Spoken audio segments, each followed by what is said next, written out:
Hi YouTube, I'm recording this. I hopefully am gonna upload it, but we're playing Pokopia. It is what, Tuesday morning? We're doing some early morning streaming to help adjust my sleep schedule before I go back to school. But yeah, I'm just gonna get right into playing the game because I love this game. Oh my god, guys, I hate this little guy though.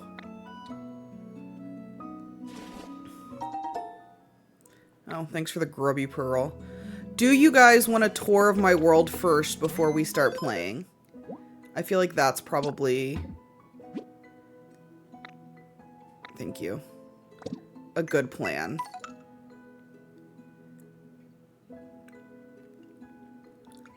It's a new day. Yeah, I know. Thank you. No, no, no. No, no. Okay. I will...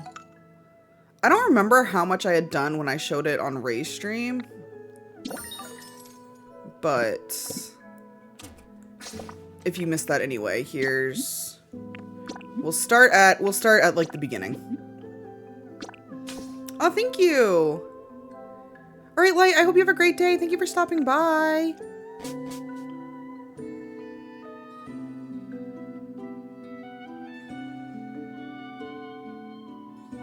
Last night I started playing this game that I think I'm gonna play tomorrow on stream if I don't do Squeak Ross. These are both like mouse themed, but that wasn't planned. Called Whisker Woods, where you build like a little colony for these little mice, and it's so fun. It's like I'm so bad at time periods, but like, I'll say like maybe the 1700s in the game. All right. This is, here, I'll go to where you like start the game. Let's go up here. All right.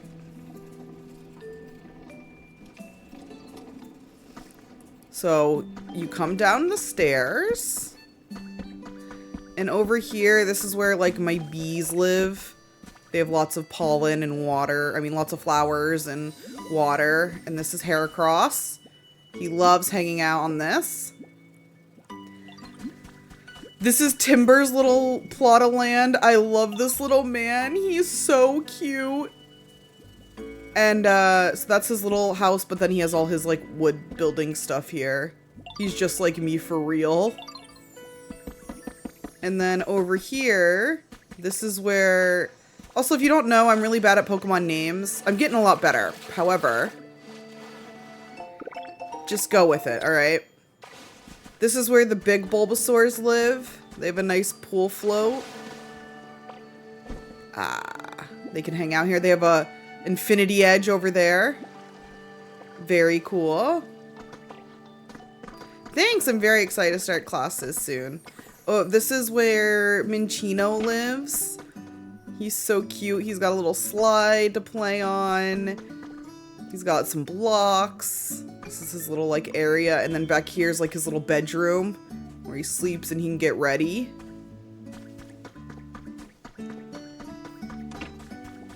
And then down here, this is where the moles live. So, because they're moles, they're underground. I gave them a picture of sand. And they have a nice little place to sit. I made them a little... I figured if they were moles, they would definitely have, like, underground tunnels. So, this is where, this is their tunnel. They could take this to the Poke Center. And then this is their sleeping quarters. One over there, and one over there. And then... they have this little window that they can go through to get out to the ocean. And then... I'm just like the moles. And then this is sort of just like... oh my god, what? I actually probably do have some logs on me that I... could use lumber. You know what, Heracross? I'm sorry for my exasperated response when you first came over.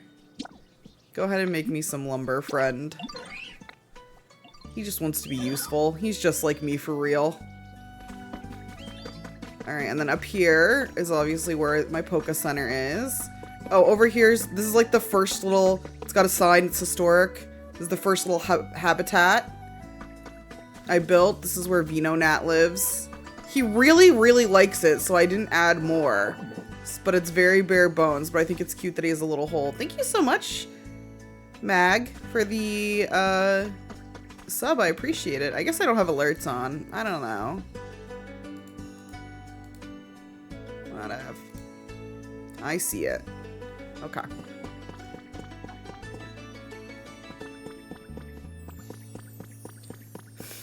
Thanks, Khaled. This is where my dragons live. This was before I knew you could move them to, like, other areas. And I was like, they need, like, a volcano. I would have moved them to the mountains, but then I already built this. Thanks, Turret. I appreciate it. And then I just realized that I think I called the big Squirtles Big Bulbasaur. I meant Big Squirtles. This is where little Squirtle lives. This is his little bachelor pad. He's got his little bed. He's got a little waterfall in here. Cozy lights. He's young, so it's small. But this is Squirtle's little hole. Terrible sentence out of context.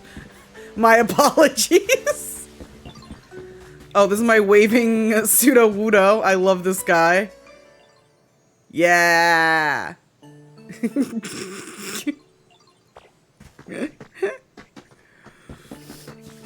And then this is like the community little pavilion.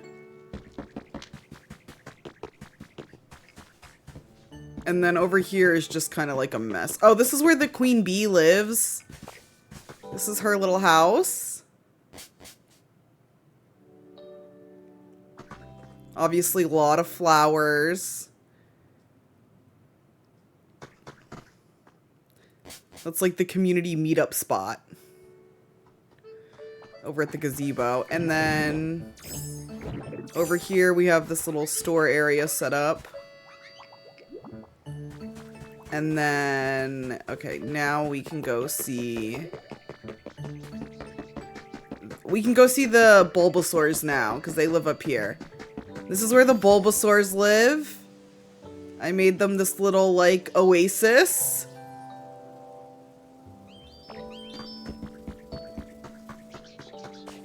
So Medium lives here. And then the little one lives here. And then the big one lives in the house. And that's their waterfall. And I even made a little, like, thing that you can walk across it. Okay, I fell in, but, you know. It's refreshing. I'm killing it.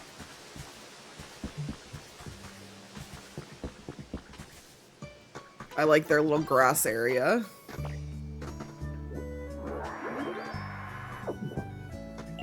And then, oh, I have over here. Hi, Seb and friends, welcome. This is like my farm, so that I can cook a lot. Let's go check out those ripples. Whee! Oh, good thing I didn't buy that earlier. I just got the recipe for it. Hi, Alex! And then down here, okay. Lag. This is like the professor's area. This is where he hangs out. Professor Spaghetti. Oh, I guess I was gonna build this at some point and then I just like didn't. That's cool. Good job, Tina. And then, oh my god. Yeah, this is Onyx's like den. I kind of shoved him in here because he was always getting in the way. Oh, Oh, a stick. Thanks, buddy. This is like when I'm outside with Riley. Hi, Bulgogi! Okay, and then I think it only gets better if I'm being honest.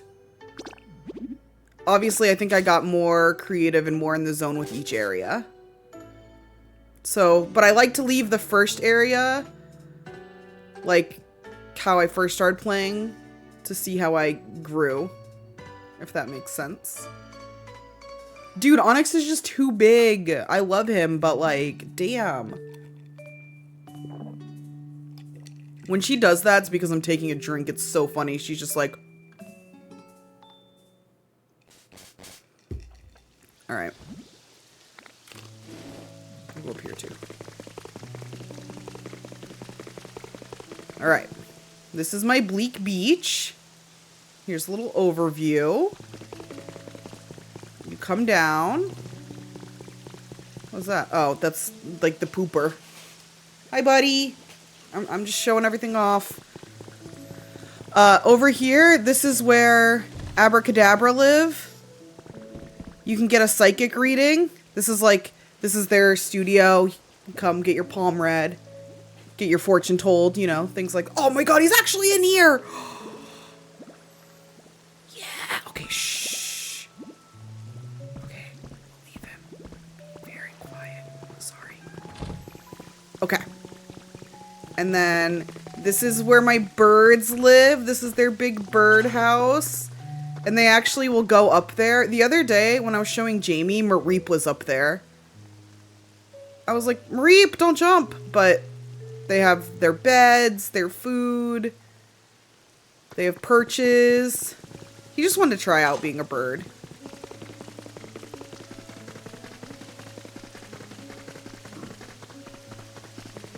This is Pikachu Manor. Because obviously I love Pikachu, so they get a really big house. Hey. Pika! Or Bika! Oh, happy Pride, Pikachu!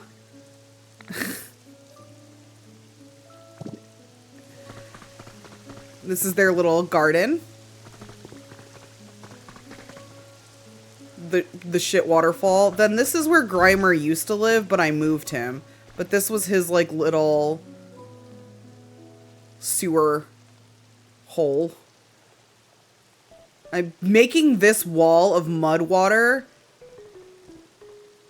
I flooded this area so many times.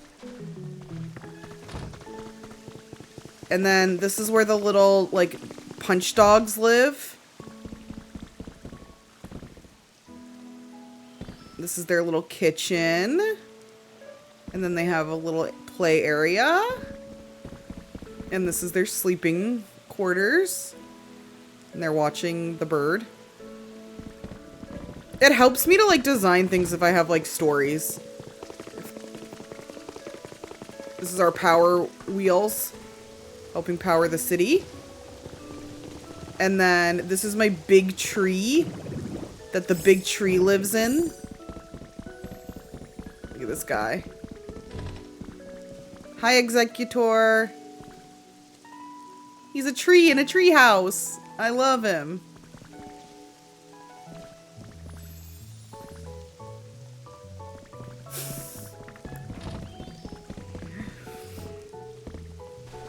And then this is the little cafe, the beach cafe. Hi. I don't think I need any of these. I'm so sorry. We'll go this way. Over here we have like Mareep Island. 'Cause back here, this is where the Mareeps live. That one's Pink Mareep. Big Mareep lives in the city.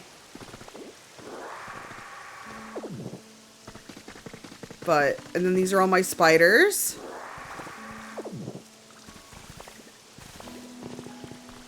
Like these little guys all live down here. And then over here, this is like the town center. Fucking bird around. Hey. This is like the farmer's market.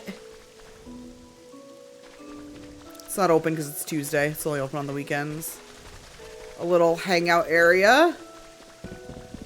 It's me with Pikachu. The town pier. Over there, eventually on that island, I'm going to build like a home for Lapras. He's going to have his own little island. And then over here's the playground for the kids.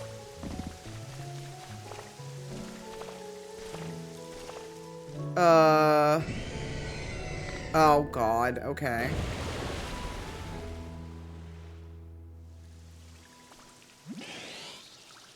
Great, thanks. Anyway.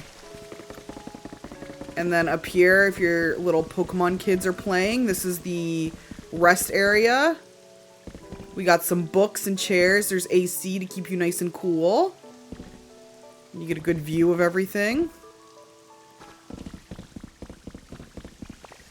It's just like, who asked, buddy? Like, I don't even know if... Can I land on him? Oh. Boo. You can't land on him. Okay.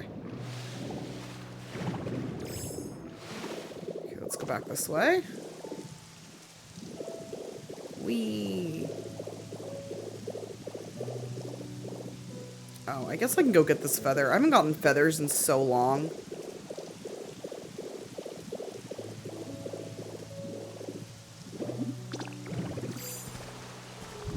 Oh, right. Don't I have to, like, cut it? Yeah. I remember. I've played this game before. I've played these games before. Hi! Hi, little punch. Run, run, run, run, run, run, run, run, run, run, run. Alright, this is obviously my beach area. Oh my god, Lapras. What are you doing, buddy? He's coming.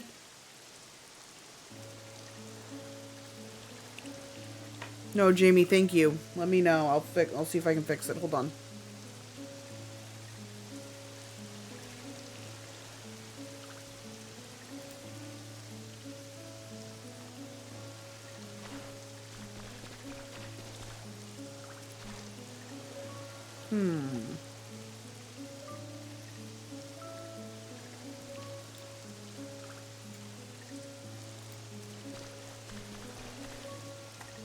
Trying to see if I can fix it.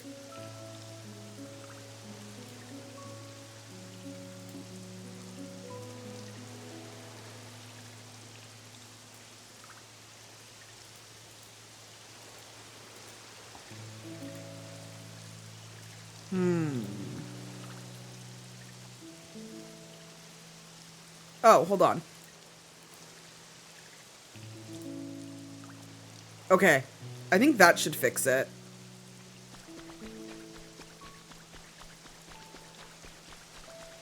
Did that change anything?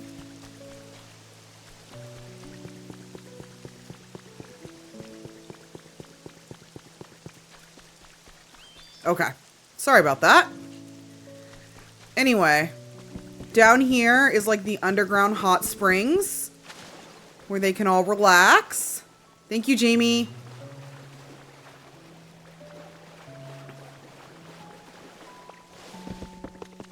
They do actually go down there sometimes, which is cute.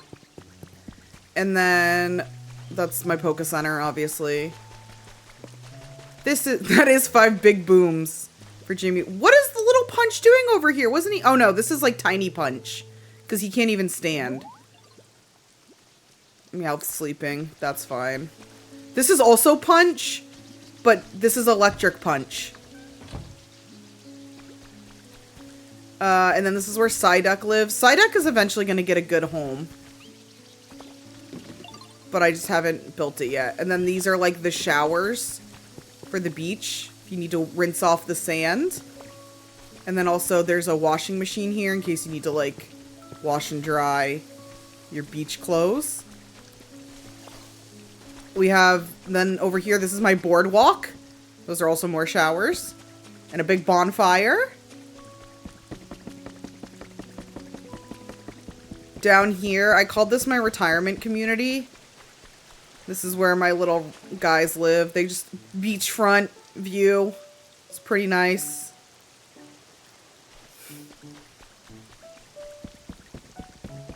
And then this is the clubhouse. They got obviously TVs.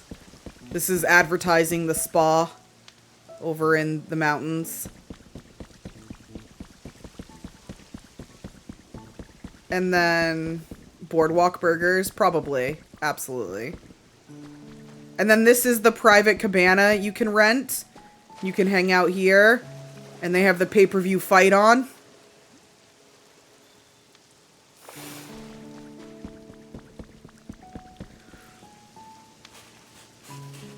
I'm sure they can't really do, like, washer dryers at a beach because I assume they would rust really easily.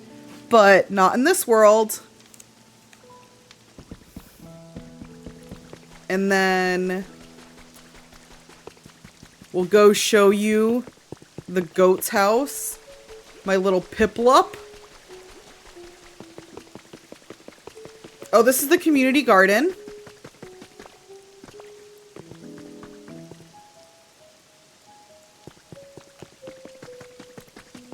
This is my house, but it's not very interesting. Oh, I live with this little freak. Because he didn't have a home. Alright, this is Piplup's domain. He owns everything over here. This is, look at Piplup's house. An absolute king. He's got all this water. He's got warm water here. He's got a hot springs here.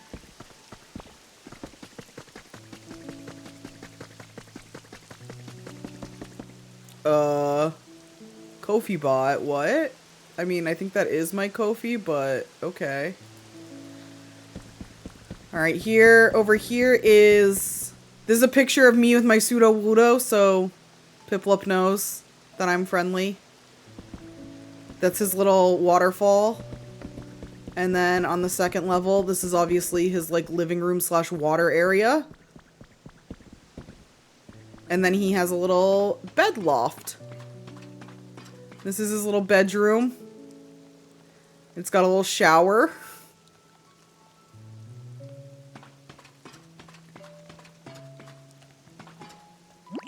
Can I? There we go. I love this little man. And then he just has, of course, hydropower. Honestly, I had no feelings about Piplup before this game, but I think he's so cute in this.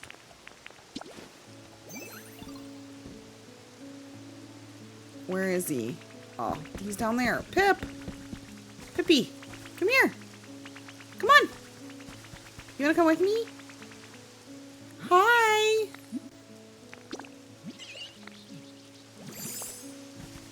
Like, his little, like, running animation and his, like, climbing animation are so cute to me.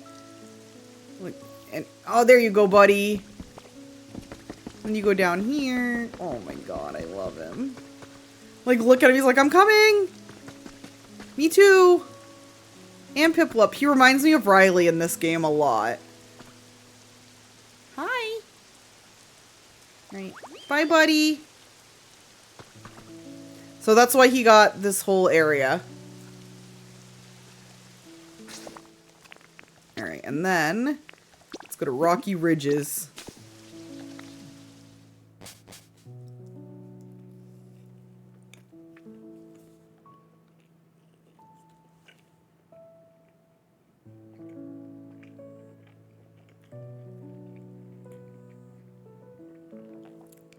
I'm almost done with my sandwich.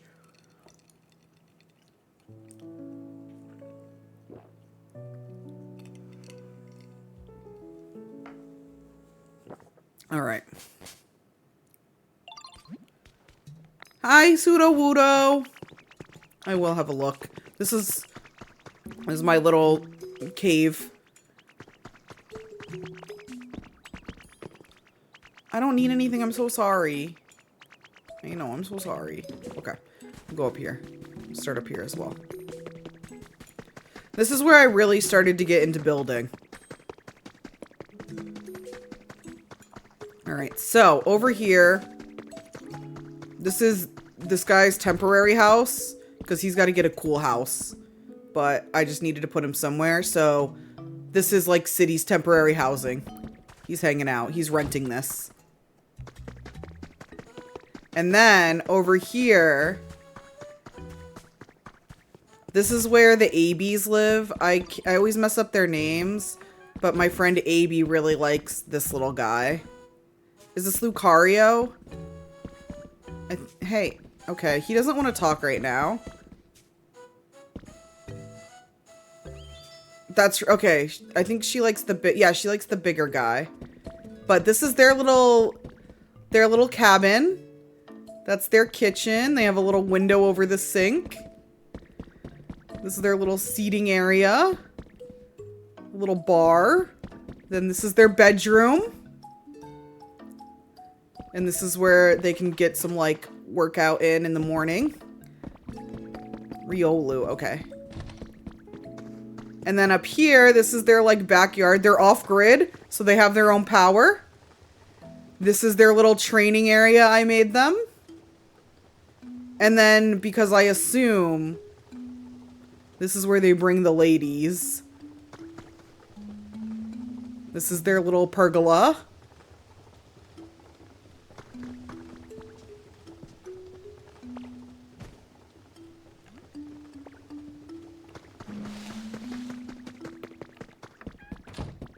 Alright, bye, little dude. And then we go this way.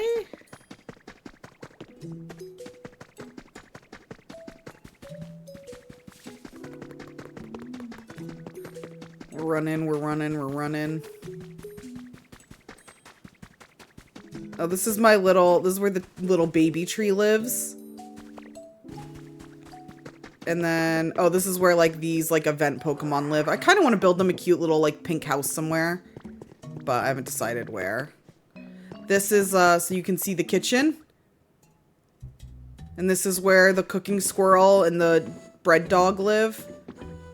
The, like, bun dog, because there's also the hot dog dog, but this is, like, the bread dog. This is their kitchen.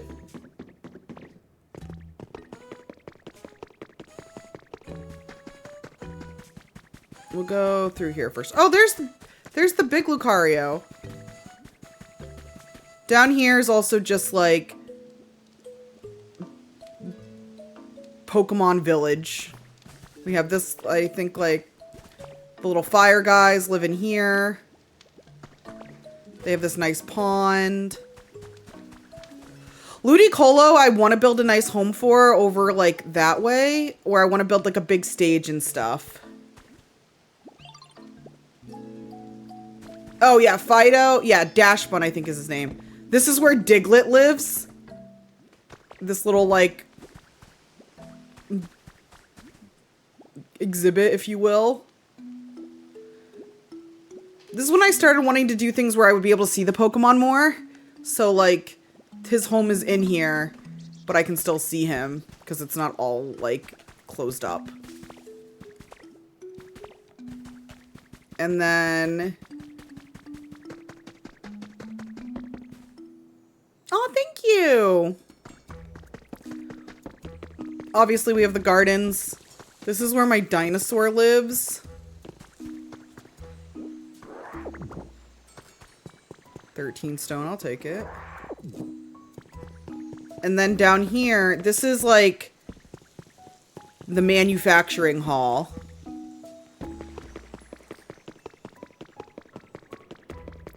So over here, all the Pokemon that live in here have chop. So if I need to have wood cut, I can come and open a honey, and then I have 4 guys that like chop. You're so right, Joe.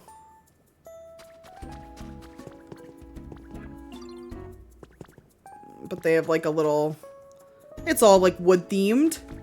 Then here, this is Crush. So it's like a mine shaft theme.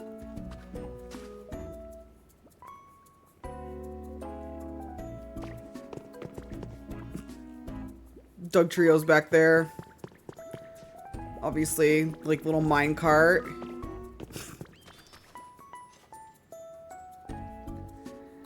And then over here, this is burned, so it's a little firehouse. And these are where all my guys live, and I can process ore. And like all these. And then you can also go upstairs and use these. They have a fire pole. And they have some lava. And then over here is a little capsule hotel where they can take breaks and nap if they want.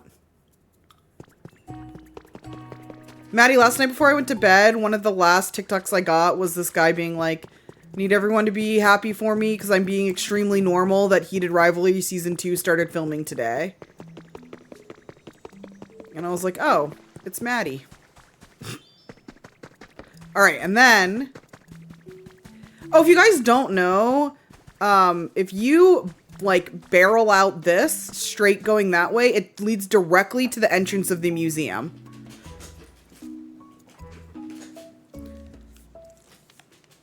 So I made, like, a hallway to go directly to the museum that way. My friend Kristen told me about that. Yeah, that's the brownout tunnel. I'm keeping it alive. Okay. Down here... This is where the Machamps live. This is their wrestling studio. You can see he just got done. This is the locker room. And then you come over here, and this is their wrestling ring and training facility. And then they have pictures of their rivals, which is like Hitmonlee's and Hitmonchan, I think. And then the Tinkaton and the Big Timber guy. But yeah, this is their studio. They got big speakers. They seem like guys with big speakers. But hi, buddy. Oh, okay. He doesn't want to talk. It doesn't look like. And then you come down here, and this is like, this is where Colossal lives.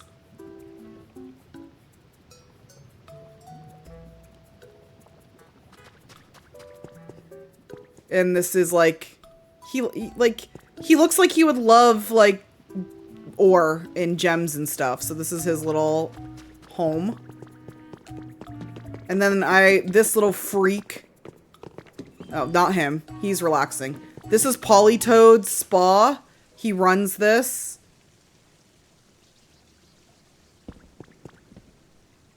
Well, it's not in their home. That's their gym. They need motivation. Like, they need to be like, that's who we're taking down at the big fight, you know? But yeah, this is Polytoad's like freak home.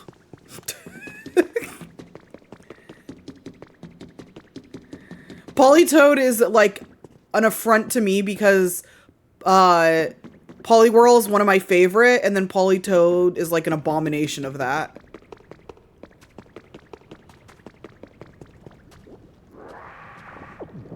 And then, over here,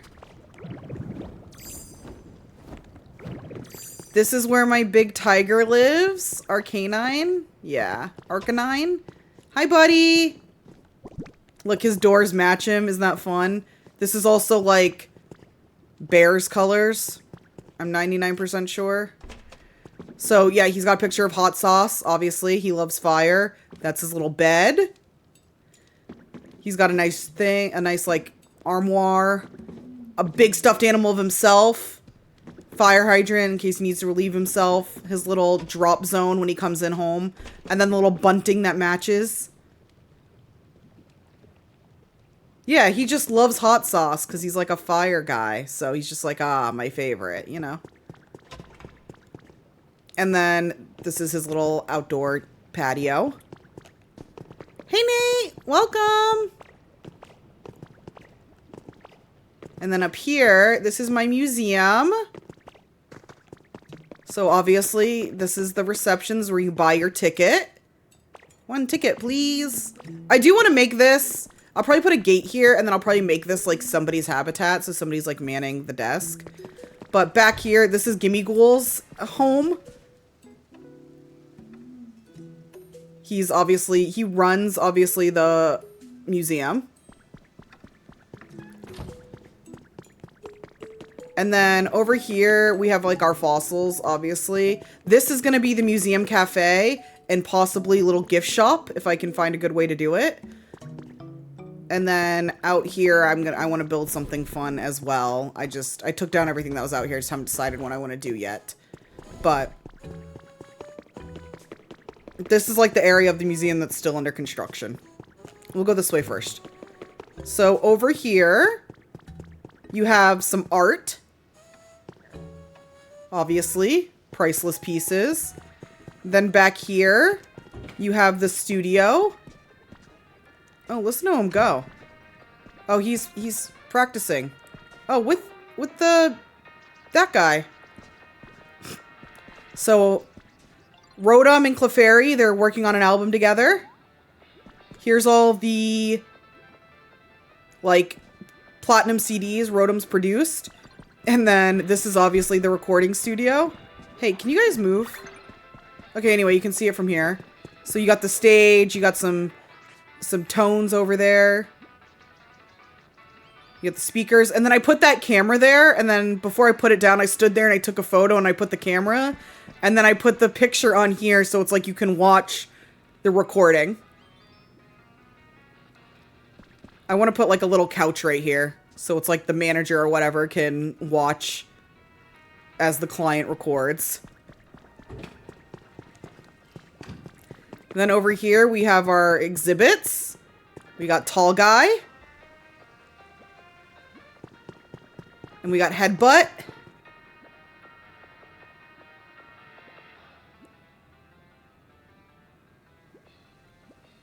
Why Taylor's music is so good because in Pokemon Swift never misses. Let's go. I have to drop that on Ray at some point. And then obviously the little fossils. Oh, hi Clefairy. Over here, I want to make this. Yeah. This is very like natural history museum vibes. I want this to kind of be like a kid's like museum, like science museum. So like this is stuff they can like play with. And then this is going to be like a little ride kids can ride on. It's just going to go like in a circle. And I want to do like different types of like gems and stuff in here. This is going to be like the rock and gem area. Lena! Hello! I need a VIP Lena. Lena Lazar.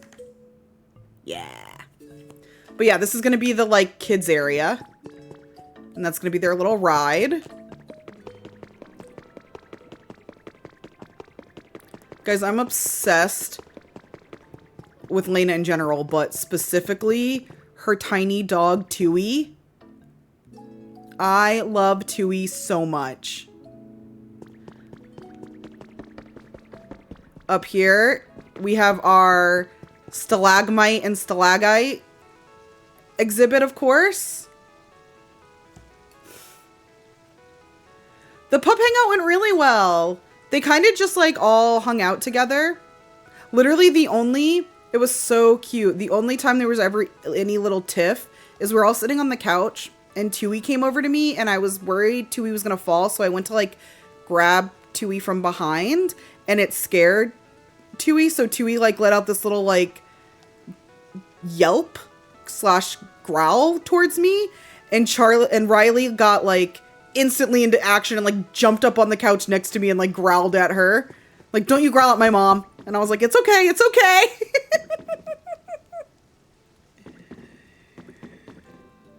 And then we come up here, and then this is my big crystal, and this is where Sableye lives. And he's got extra gems back here. Obviously an ancient pillar. And then, this is one of the first things I built where I was like, alright, I really like this. This is my space exhibit. I built this while I watched this rocket launch when they were going to go orbit the moon. I built this while I was watching that.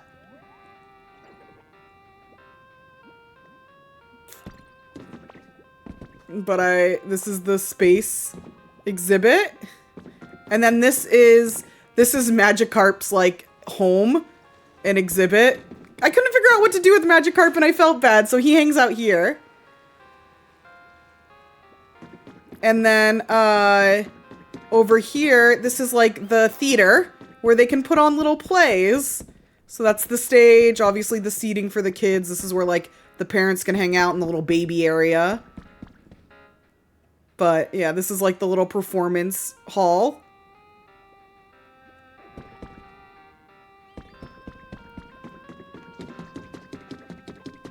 Oh, thank you, Sayo. All right, Crowley, have a great day. Thank you so much for hanging out.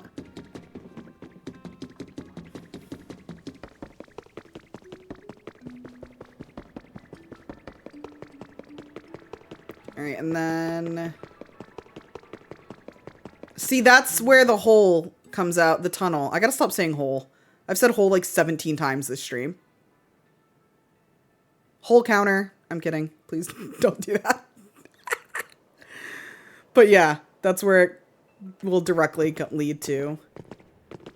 And then...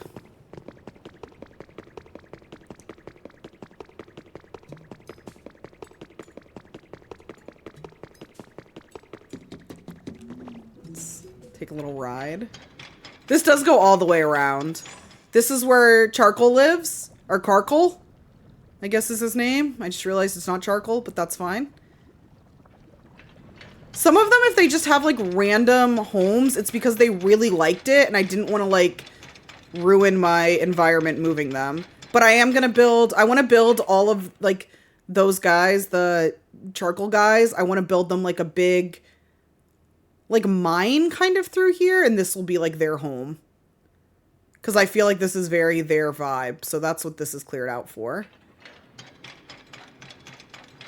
Whee! Okay, and then we come over here. The hot springs. I just cleaned it up a little. It's actually, I didn't do too much. Oh my god. Look how fast I'm going. Slow down. That just reminded me of a cursed TikTok that my friends and I used to send around of a guy nursing a minion and going, slow down, minion. You're going to get a tummy ache. But yeah, I think that's everything here. All right, and then you guys ready for Sparkling Skylands? Or should I do... I'm going to do Night in Town first because I'm actually proudest of Sparkling Skylands. So this is like my Pallet Town area.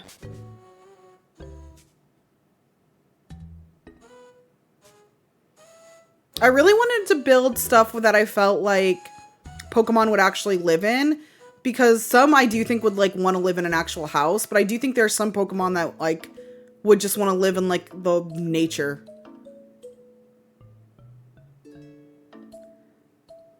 Oh, Kevin, I got it. It's all locked up in my brain. All right, so this is the construction trailer.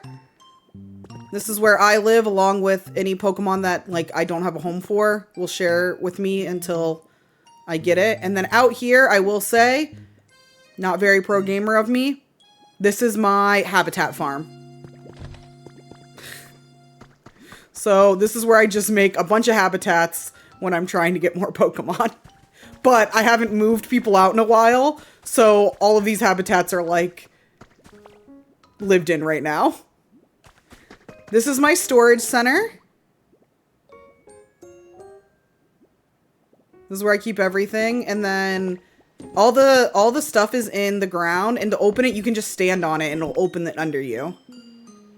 I think I have like 300 hours in this game. I don't really know how to check stuff on the Switch, but it's something like that. It's kind of crazy.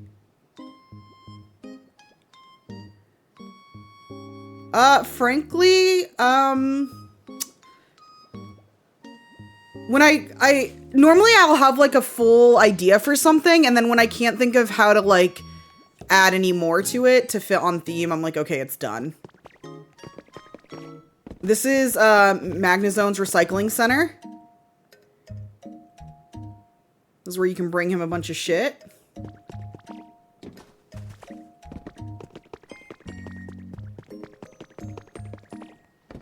And then over here, back here, this is like my kitchen where I actually make like my food when I need it. And then, oh, this was like a tiny build I did to like get better at theming. This is like the dump where everyone can put their trash and then we burn it. But this is also where coughing and wheezing live because it feels very them. I was very happy with how this came out. I feel like it looks very good. And then this is also the area I did use to like experiment. Oh, this is my Tower of Pimps. No big deal. All right, Sayo, have a great one. Over here, this is when I was testing out like group corrals, if you will.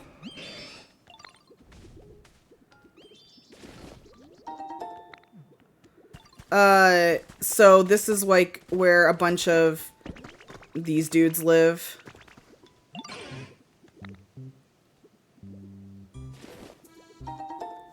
Who's texting me? Oh, reminder for Ray's hair appointment. Yeah, he'll be there. And then like this is another little fire area. I just wanted to see if I liked this idea of like having little fenced in areas. I do like it and I might do this more in this area, but for right now, it's fine. This is Snorlax's park. Hi AJ, welcome. This is his little bed.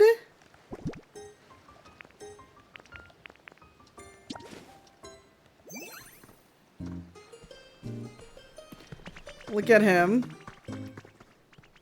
I love him. He's got this big carpet back here that he can also sit on. A chair, a small chair for friends. Hey, Snorlax. I just want...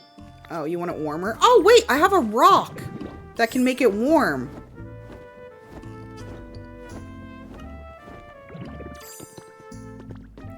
Add items. Here we go. Nope, that's a bone. That's not what I wanted. There. Do you want the house tour? Okay, here we go. Here we go. Let me go give him his rock.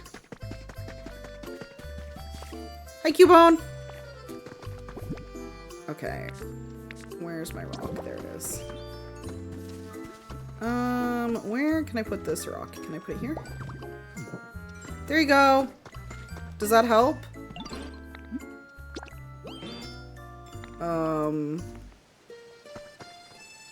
Oh my god. It's one block outside of it. Okay.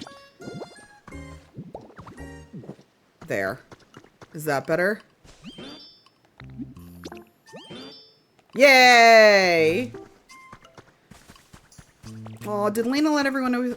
Lena's so nice. It's been so fun having a, like, friend that I can hang out with that's also in, like, the streaming world.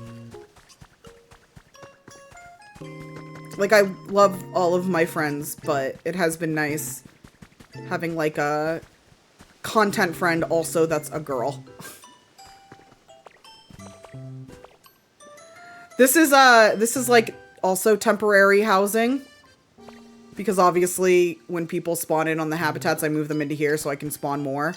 But I actually think these are little cute temporary houses. It's not too bad. I'd live here. These are like dorms.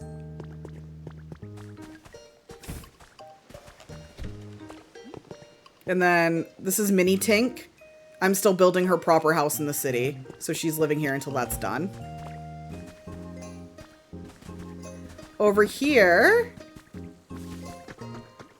Yeah, welcome everyone coming in. We're just doing a little tour of my Pokopia town. Is the dorm Wi-Fi good? It is, Spencer, don't worry. This is where this like illuminize, and then it has like a partner that I don't have yet, but once I get the partner, it's gonna live here as well. This is their little garden. And then back here they have like little onsens. Which I might, because the new section has a lot of like Japanese themed building stuff, I might change this a little. Because I did want this to kind of be like an onsen, but I had to work with what I had. I was actually really happy with how this front area came out too, especially with the sprinklers, because I do think it looks like a little water fountain. Ooh, give Riley and Charlie a treat. I will do so after the stream. I actually, for good luck, before the stream started, I gave Charlie and Riley a piece of cheese. Viles! Hi! How are you? Okay. Delicious coffee. Okay, and if we go this way, excuse me, guys.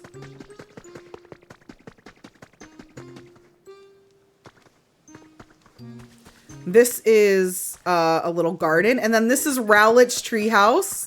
Obviously, like, Rowlett is one of Ray's faves, so I wanted Rowlett to have a special home. He has this little area down here. He can sleep on there, which I think is very cute. And then you can go up his treehouse. Hello, Joseph!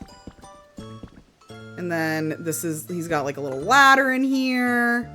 He's got a rope. He can open up all the windows. On your lunch break? That's awesome. I hope you're having a good day so far. But I really like how this little tree house came out. I wanted to build something small, but sometimes it's hard to build like compact things with blocks because they're like so blocky. Like they take up a lot of space. This is my flower garden. This is my small flower garden. I'll show you the big one when we go to the city. But this is also where I grow flowers for like decorating. Now I kind of just leave these here to look pretty.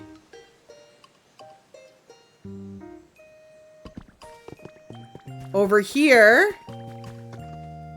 Oh, this is Munchalax's little house. I love this little man. Came home from the BTS concert. Ooh, I hope you enjoyed it. I don't know if Maddie's still in chat, but she's going to a BTS concert soon. And then this is where Scissor lives. Then this is Mewtwo's and Mew's lab. These are the two houses that I started decorating because I wasn't actually decorating in buildings, and then I started. So this is the lab. I gave him a little purple computer.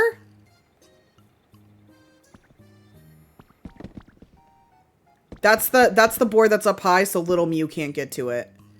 This is their little resting area. This is where they can put stuff on shelves. Their little kitchenette. These are the things they were studying. They took pictures at the museum, you know. I think this came out cute for the little space it gives you. Dude, Mouse, I do love seeing every single one of your posts, though, of you, like, working in a lab. Literally every time I'm like, women in STEM, let's go. And then this was Hoppip's house. I did this during the Hoppip event as well.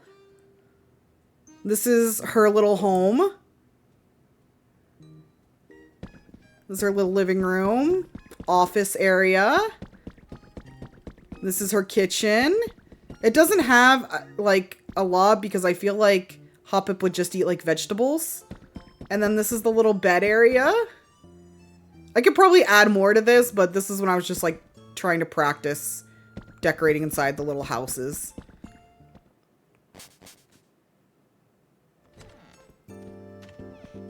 And giving them like a proper lot. And then this is Eevee, like mansion.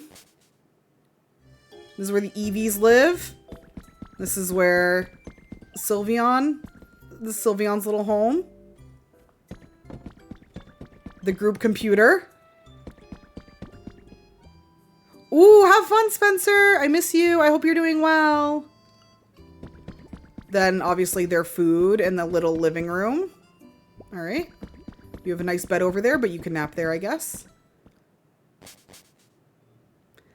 And then this is Umbreon's room. And then this is Leafeon's. space. I just did minor, like, decorating. For fun. Run. Leave. And then the other ones, so that they're all together, they live out here. They got a nice fountain. All their beds. This is my tree farm. And then if we go this way...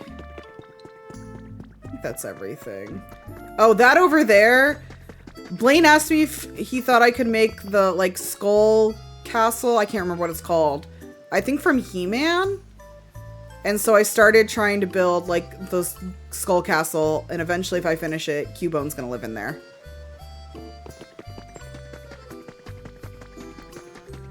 There's a taco place here in Austin that we go to that's like a local taqueria, and it's so good. Literally just thinking about tacos makes me want to go there. Alright, then we go this way. Castle Grayskull. Yeah, I think that's it. So over here, this is the first little village area. These are the beach huts. This Ralts is home. Hi, Ralts. I know this is Chibi's favorite, but there's another one that reminds me of Chibi. I'll show you in the... this is Chinchino's. And then this is Gastrodon's house. Oh, what's up? Oh, thank you. Perfect. Okay. Then over here, this beach hut. This is the Slow Bro hut. So obviously they've got pink hammocks because they like to just chill. And this is their home. They got their kitchen. They got their big beds, a humidifier, their entertainment center. Where my buddy is at. Yeah. But this is their little area.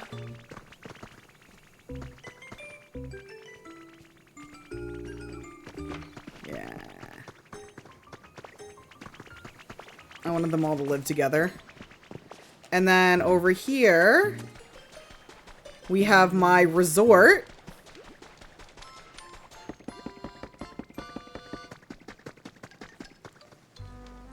It's got a hot tub in the center. Oh my god, my man. Hi, Poliwhirl. He loves hanging out in the hot tub. And then this is his resort. So this is his little home. He's got a premium cabana. This is his little vacation home. He hangs out here. And then back here, we have the social fire pits.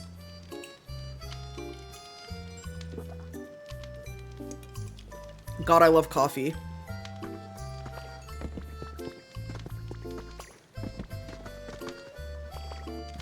Skinny Legends only because I only made this a 1x1, so all the big Pokemon can't get in here. Sorry, guys.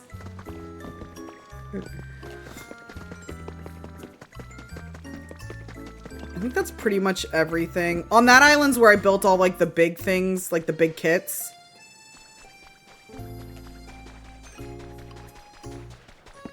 And then, yeah, I think that's pretty much everything here. I'll show you guys. Okay, this is where I definitely spent the most amount of time. We're gonna start in downtown. Oh no, because I think my home's fucked up. So I think we start at the community center. Or Poke Center. Hello, my husband! I love you. Oh, and there you are in real life. I love you too. Hi, my hubby. Hello. Oh, How's you it going? look so cute. Mwah. How's it going? It's going well. Good, I love you. baby. I love you too. Look at my little VTuber. She's all happy too. She is. She looks just like you. I love you so much. I love you. Okay. So this is like the little starting area, right? Again, this is where I was just testing out the different builds. So this is kind of whatever. And then we get to the first build in here. And this is my man, Trubbish's little apartment. And let me tell you, Trubbish, he's laying pipe, alright? All the time I come over here, and he's got a different Pokemon on the bed. But this is his little apartment. Look at him, he's sleeping on the floor. He's keeping the bed clean because he probably has a date later.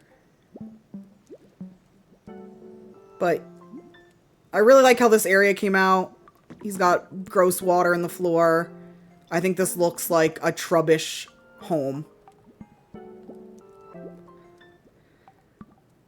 So he lives here. I love his little apartment. He's so cute. I really like him. And then, obviously, Dragonite's up here. This is where my birds live. This was my home, and then I moved it. And honestly, I should probably just put myself back in here. Just so I have somewhere to spawn for right now. But I don't. It's fine.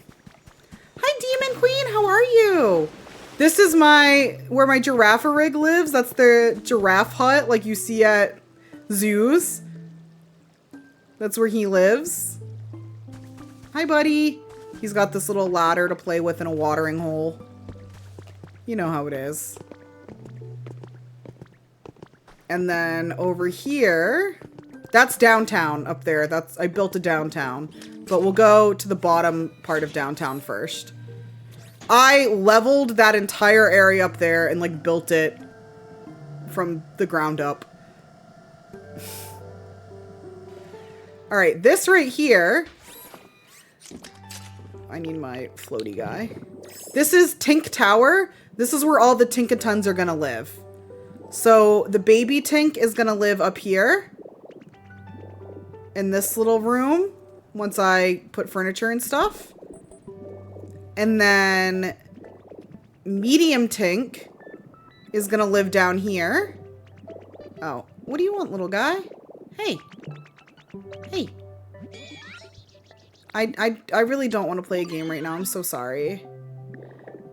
This is where the medium Tink is gonna live. And then big Tink lives here. Oh. He's talking to Smurgle. This is Tink's home.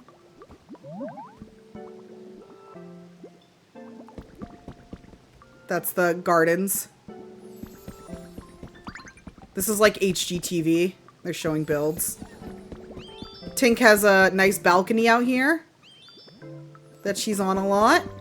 And then at the bottom, I love this build as well. Nope. Can I? This is the big trash guy, Garbadors. This is his recycle shop. He works with Magaton out in Pallet Town. First of all, I like how this entrance looks. I think this came out really well. I'm very happy with this. I think like the theming on the outside of this building came out really well. I'm very happy. And then we'll go inside the recycle center. And this is his little recycle shop. And it's great because since he like leaves non-burnable garbage around, it like adds to the theming. And then back here, oh good, he's sleeping. This is his little bed. This is where he sleeps. This is the counter if you want to try and sell stuff.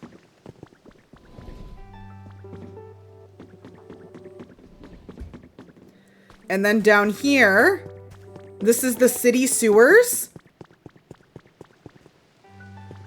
And so I themed this, and Arbok lives in here. He seems like a sewer type of guy. And then Grimer lives over here with Ekans. And these are their, like... For this, I buried the, like, pizza ovens and then put a piece of roof on top so it looks like steam. Coming out of the, like, pipes and stuff. But I'm quite happy with how this came out. All right, now we'll take the elevator up to the main downtown.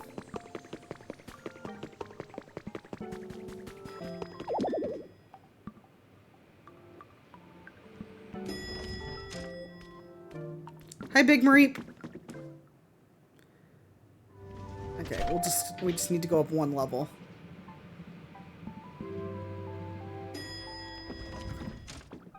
All right, so this is the entrance to downtown if you're coming from the lower. You come out here.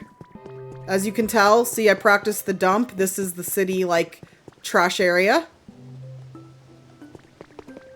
We'll go this way. Under the bridge here. Hi, Gray Shadow. This is the bodega. The underpass bodega.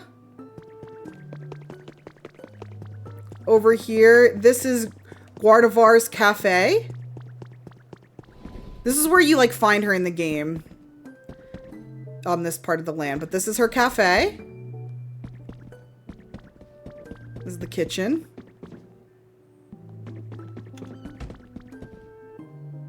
She's in here a lot, normally. Over here, this is my arcade. This building was kind of here. I fixed it up and changed it a little. But this is the arcade. So, of course, we have the arcade games. We have a little sitting area. Little photo, fun mirror, and balloons. We have the land station.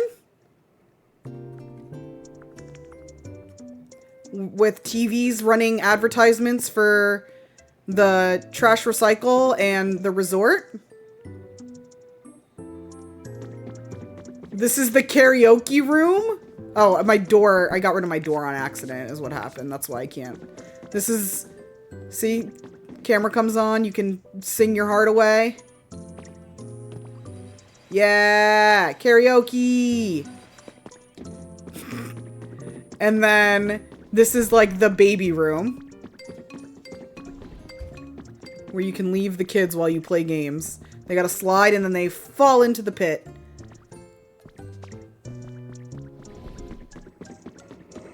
And then this is the counter. Those are the prizes. And then down here is gonna be like a little... I want to make this like an employee room. Like a break room. Dude, I feel like a family fun center needs like a baby room, especially like if you want to be able to lock in and play games and stuff, you know? Disco ball for aesthetics. But I really like how this came out. I was so happy with how like this like karaoke room came out. And then I really like how this land setup came out. All right, then we come over here. Oh, interesting. Okay, I'll go talk to that person in a second. This is where the Hitmons live. What do you want, Smurgs?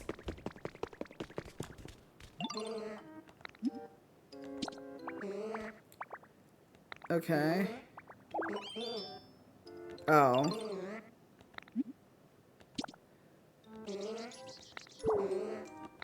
Am I gonna give him a little bubble? Yeah. So he can come underwater and paint things with me.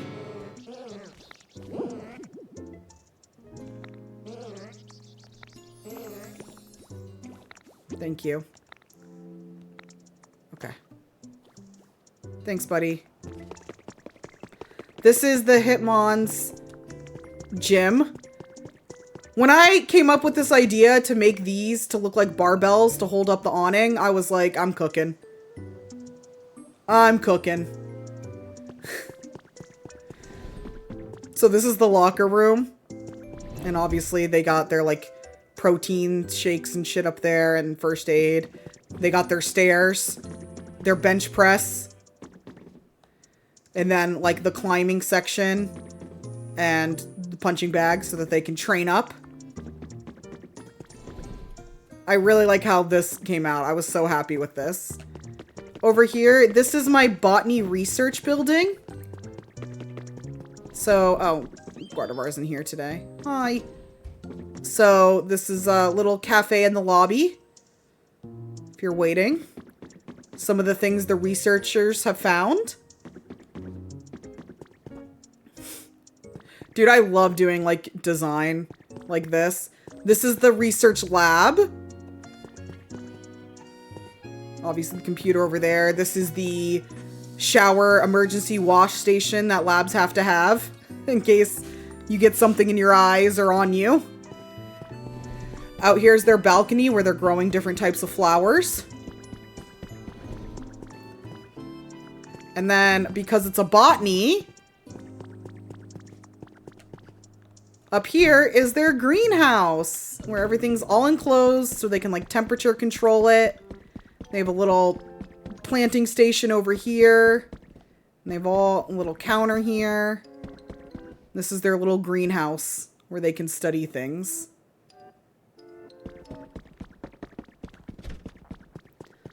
Building these buildings so that they all looked like cohesive in a town but weren't just like the same building over and over again was a challenge. And then over here, this is the city salon in case you need to get your hair done.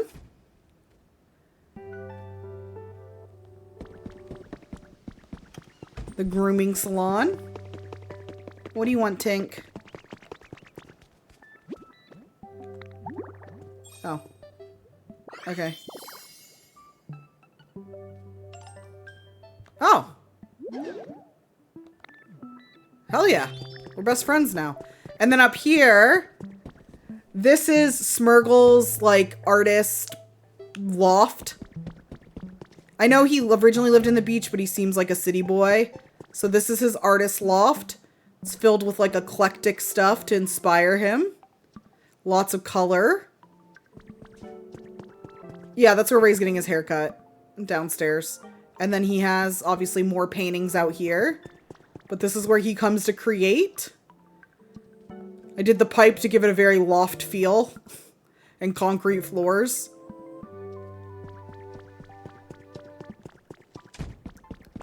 And then... wrong one, actually. And then, yeah, this is like the... this is like the little park next to the water area. Like, public shower if you need it. And then, obviously, this is like the water processing plant.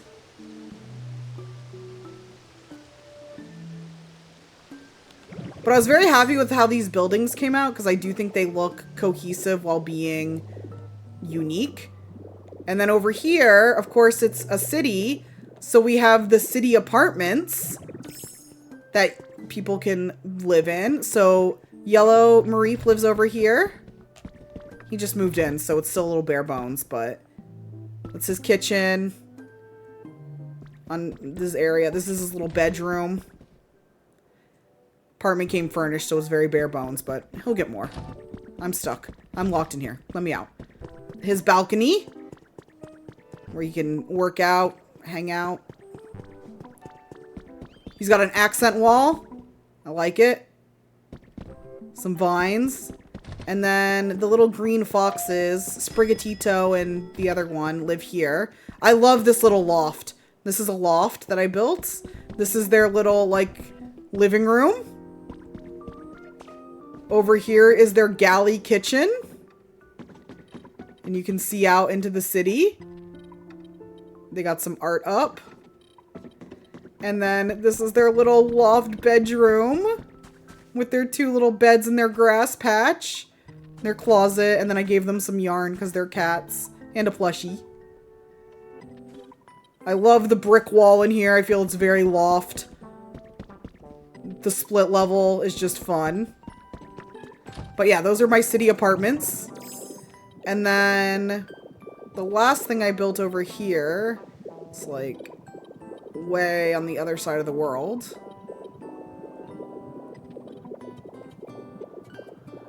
Everyone lock in. We gotta cross the entire world.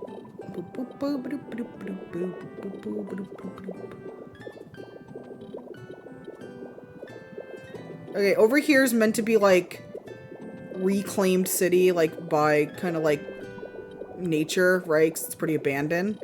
So over here, this is Flower Tower.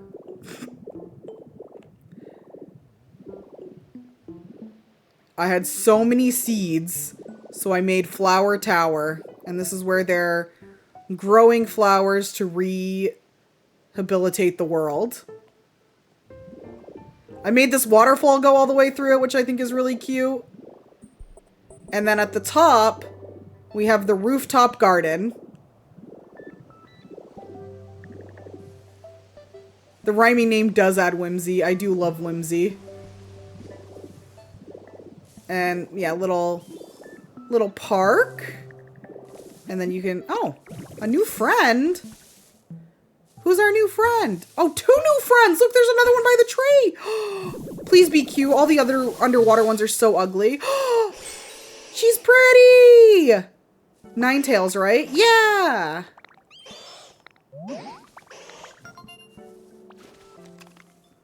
Oh my god, incredible. Yeah. Okay, let's see who this is. Hello?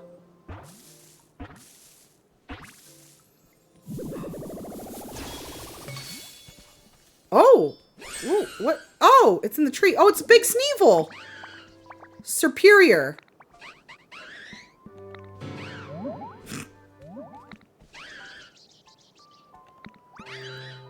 I plan on staying here for a while. Okay.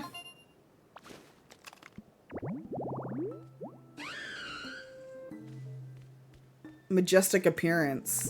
Lord of the Forest. Ooh, okay. Yay! And then if you come this way, this takes you to like the elevator shaft, which takes you to each level. And I'm gonna make these all little apartments. So you can live in like the Flower Tower apartments. I just haven't done the interiors of them. And then down here, I want to make this like a communal area. Or like a parking garage. I haven't decided. Parking garage fits more with like city, but I haven't decided what I want to do with that. This is the big staircase up to this building. Which this is going to be like the city, like city hall / library. I want to build like in here. Kind of governmental building. And then these are going to be like super cheap apartments in here.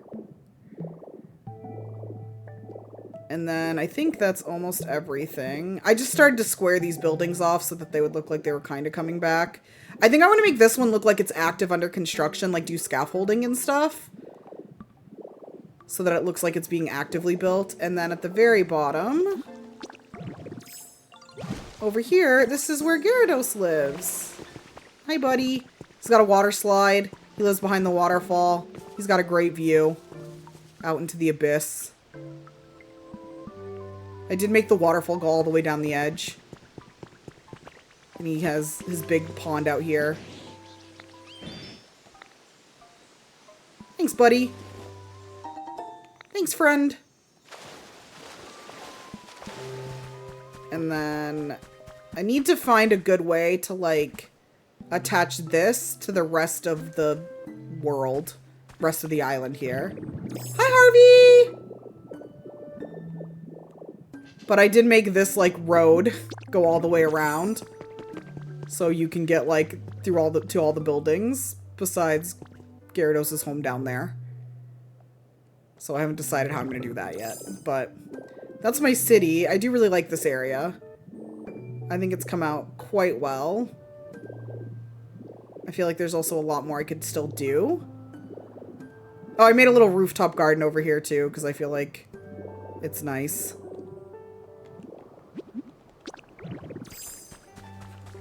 And then we can go to the newest area that I just started on the other day. Guys, every new Pokemon in this area is so offensively ugly. I'll say it. I don't care. Every time I get a new one, I'm like, oh.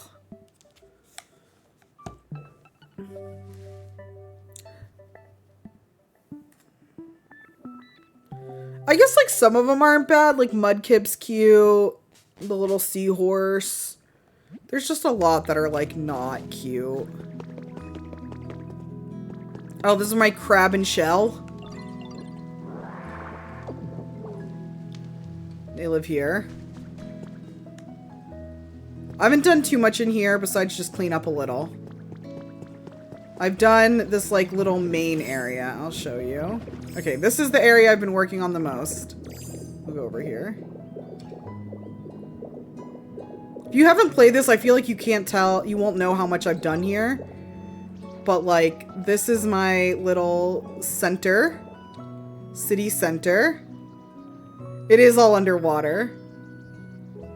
So, obviously, we have the tower in the center. With the park around it. And then over here, this is like tourism bureau building slash like home. This is where Piplup and Mudkip live. And then Staryu lives in here as well. We got a little picture of him. But this is their little like offices. They're like city council, in my mind. Then, we'll go this way. This is the Sharkpedo house. And Feraligatr lives in there. Then, over here, this is the, like, sunken pub. That, Carvana runs. He's asleep because it's too early in the day for beer. But this is his pub. I gotta add like tables or something in here. I haven't decided how I'm gonna do this, but this is where he lives. And you can come out back here. No smoking inside.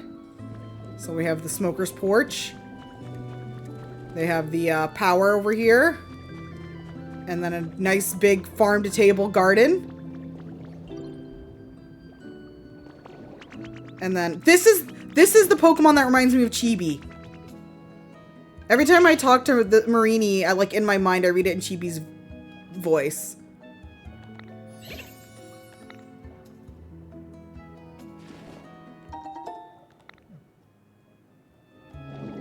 And then okay, over here, this is my water wheel and the yard, and then this is like absolute queen shit house.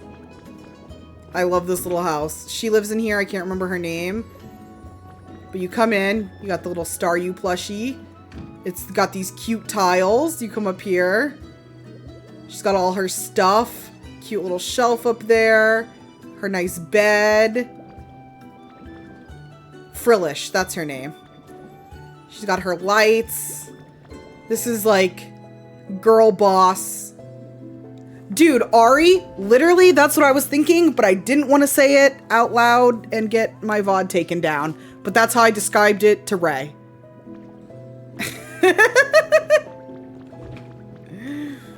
That was literally the goal. And then, nice yard. We got a big coral reef garden back here. And then we have this, like, I made this, like, little netting viewing area. Oh, the DLC is so fun. There's actually so much to do. But I think I love her little home. I love how it looks from the outside. And then I just started, like, cleaning up other areas. Like, I started cleaning up in here, so it's all even again.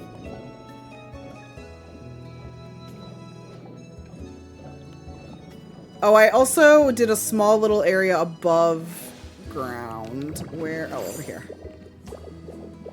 Wee.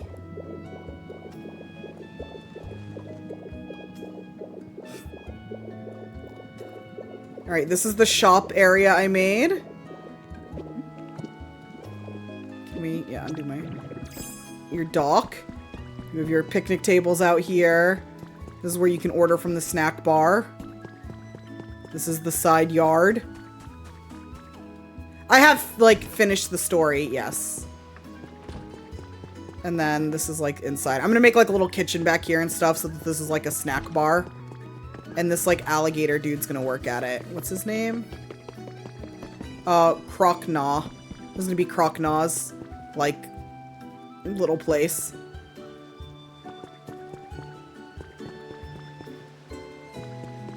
I'm very happy with it.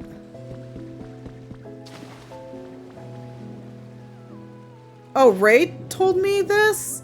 If you're like here and you need to go like down, if you're underwater and you need to go down quickly, hold on, I'll do it over here. You can like spin yourself and it'll like drill you down quick, which is so nice. Because going down can be a little slow sometimes. I replaced all the flooring here with moss so that it would look like grass because it used to be all this like... Here's Mudkip. Hi, buddy. Oh, wait. Hey, wait. I know. We're floating past each other. What's up? What's up? Thank you, buddy. But I wanted this to look like an actual town, so I replaced all the, like, standard grass with moss to look more grass-y. Like, look at this guy. This, like, Stunfisk. He came out of the bush and I was like, okay. Sure. And then, like, Cloyster isn't that nice to look at. And then I got, like, this ugly bitch over here. I don't remember its name either. Bruxish. There it is. Look at that. Even, like, I thought Marini was gonna be super cute, and Marini's grown on me, but when Marini first, like, popped out of her little habitat, I was like, oh. Oh, hi, Daniel. Thank you for hanging out. I appreciate it.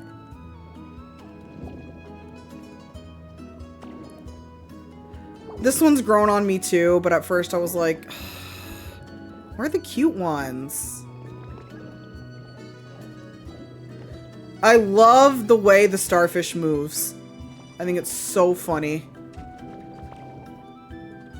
Okay, now that I actually did the tour, and that probably took like an hour and a half, I'm gonna start making this area. I started cleaning it up. I think over here I'm gonna do like shops maybe? I feel like that would be fun. Hey Noble, how are you?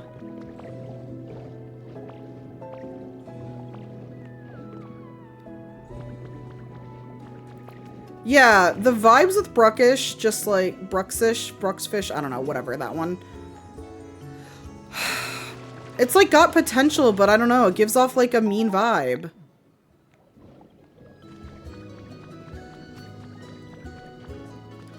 This tile is a crafting recipe, this one, the bricks. It's not a craft, let me check. One of them you can, like, craft, and the other one you have to, like, have bricks for, I think. Let me see.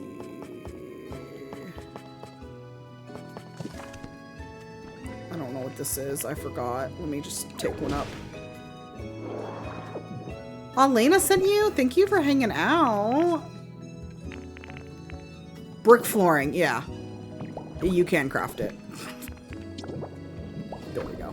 Oh, no. No, the one next to my moss? Let me go look. Hold on. Sorry, I'm...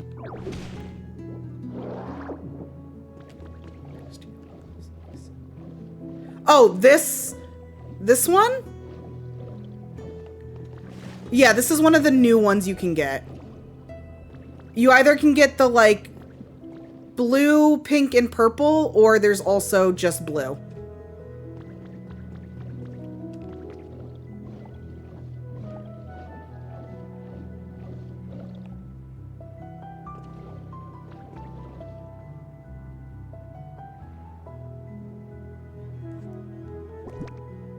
Yeah, this is, see, these are like the new ones that you can unlock. You can have glossy, which these are just blue, or vibrant glossy have like the different colors.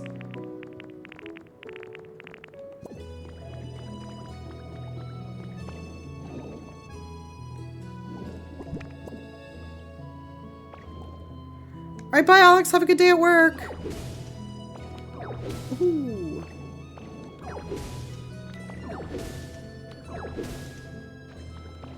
Oh guys, I'm so happy to be streaming. It's so fun. Last night before bed, first of all, I did have trouble falling asleep last night because I was actually so excited to wake up and stream. But I was like just thinking about, I don't know, streaming in general. And I'm just like, woohoo! This is the first time I feel like I've streamed in forever. Like literally a decade where I was more excited than I was nervous.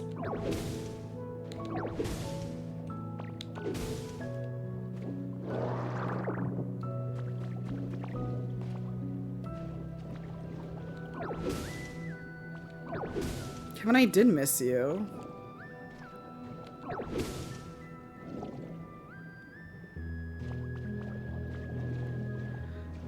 The really cool thing about not being in like active depression anymore is like I like things again. That sounds really silly, but I think if you've been there, you'll know what I mean. Like I feel joy again.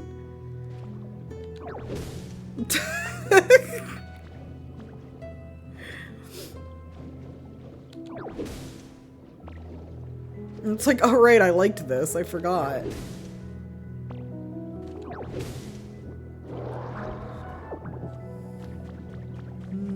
think I'm gonna clear all this as well.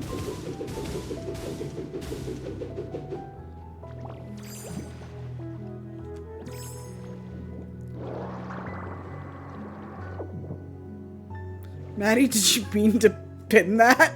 Yeah, okay.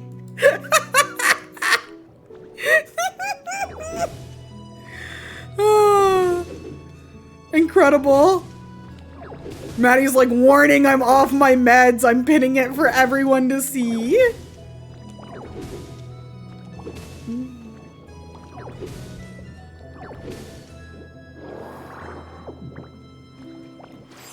And if you guys are like a regular in Ray's stream, I'm sure you know that like I've been doing a lot of woodworking lately, and it's like so rewarding. I say as today I was like, I don't know if I can get myself to do it. I have to like, I'm building this really large cabinet system in our garage, right? It's 8 feet tall and it's going to be 20 feet wide in like, no, 6 feet, 6 feet. It's going to be, I'm sorry, 8 feet wide and I changed it. It's going to be like 18 feet long. And I have one cabinet built that's 6 foot by 8 foot with like shelving and stuff in it. And I've been like staining it and I find it's all stained, but I need to do like the top coat and I'm due like 3 coats, but you have to, or I guess you don't have to, but I do, sand in between each coat. And so I did like the first coat last night. I did all the shelves that come out. Those are all done. I've done all 3 coats on those. But the actual frame is like so big and I did the first coat and now I just have to like sand it to coat again and I don't want to sand it. Is that the tallest wood project you've worked on? In like recent times, yes. I feel like this, I feel like I've mentioned this a lot, but I have realized recently that a lot of people don't fully understand when I say this, that my family, me, my sister, and my parents, the 4 of us, hand-built the home I lived in when I was younger. So that would be like the biggest build I've worked on. Yeah, I'm hand sanding it because I don't want to like ruin the coat. I don't want to go through the polyurethane coating and get to the stain. Because I'll say like, oh, we built our house, but I think people think like, sometimes people think like modern day building house where like a company's doing it and you're just like picking out everything. Yeah, this is the tallest.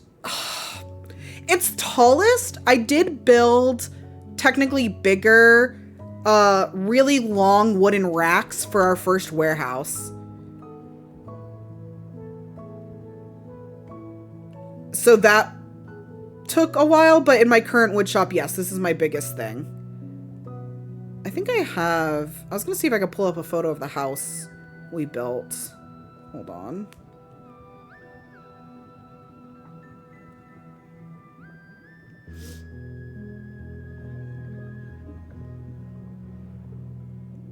I don't know if a Discord noise is gonna go off.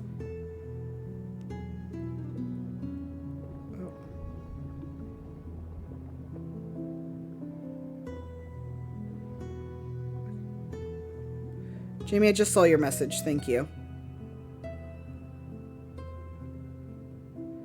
my goodness. Okay, and then let me... Okay. I can show you guys the house we built.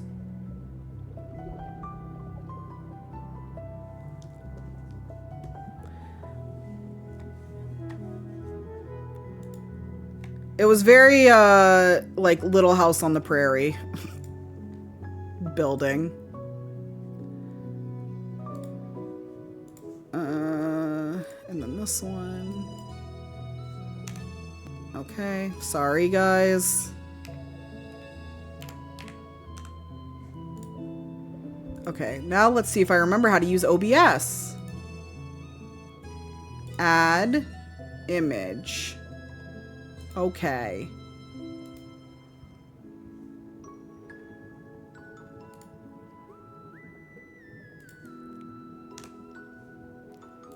There it is.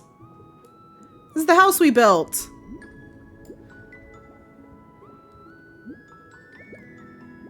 We did everything except everything that we were legally allowed to in Maine at the time. Foundation, chimney, and roof tiling had to be done by, like, certified professionals. But everything else we did.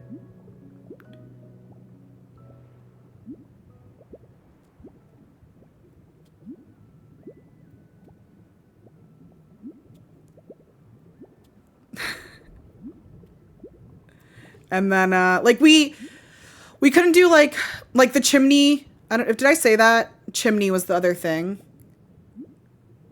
How old were we? It started when I was in 6th grade.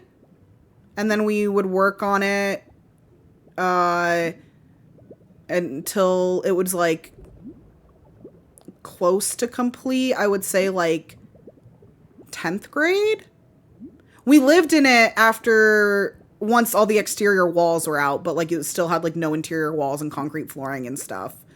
And, like, no hot water and stuff like that. But, the electric my dad did because he did, electric in the military when he was younger. So, and then he worked on, like, he was an airplane electrician. I don't know if they have a word for that. So he did all the electrical work. The plumbing work we did with the help of, like, a friend. I guess, like, this house is on a well because it's in the woods in Maine. And so, like, the well was drilled by, like, a company. Like, obviously, like, the power lines were ran by, like, the power company. Because, like, you can't do those, but... And then, this is it in the snow. I was telling Jamie when she was here, actually. When I was staining it, I was like, I have issues with staining because these shingles on the house were essentially my teenage year punishment. Where we hand painted all of these. We hand stained every single one of these shingles. 3 coats. And when I would get in trouble, it'd be like, well, you're going to spend the whole weekend painting shingles. These are, like, cedar shingles. Because this picture was probably taken 10 years after we did it. And I mean, it did hold up, but we had to do 3 coats to make sure it was bright red and then like a clear coat. And then we would put them all up.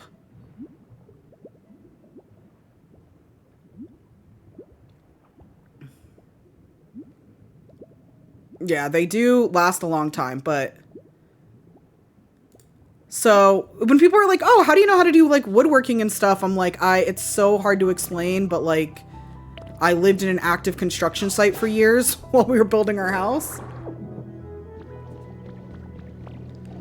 I used to despise shingles because, like, I legitimately spent so many weekends just sitting there painting for, if I was, like, on restriction or something, I would just have to, like, paint. Or it'd be like, well, we need more shingles done, so we're gonna sit and paint. Also, like, I don't know if you can tell, like, it doesn't look as wooded in this one, but when we bought this land, here, you can tell here, it was all dense wood. It was just a plot of land in the middle of the woods that had dirt road access. Like, not even this road here, it's, like, on a dirt road. And we had to, like, clear cut all of this. Hi! Hello. I'm gonna get Taco Bell for lunch. You want anything? Oh, no, I'm good. I had my sandwich. Okay. Chat, you want anything? Yeah, chat, you want anything from Taco Bell? Ray's ordering. I'm getting a bowl of the diarrhea lettuce. Ooh. You so good? Yeah. Good. I love you so much. I love you too. You're very cute. Mwah. You're the best. Thank you, my wife. You're the greatest. I love you so much. Love you. Honestly, clear cutting this land, we would have these bonfires that were like, the pile of wood would be like 6 feet tall. Because it was all dense forest. And then we had to get a bunch of sand. And like dirt and stuff to like make like a flat area for the house. And also, my mom like marked out this area and she's like, okay, we need to move all the rocks to a different part of the land. Not fun. The bonfires were fun though. Oh, I didn't want to climb down actually. I'm sorry. I wanted to close that. There we go.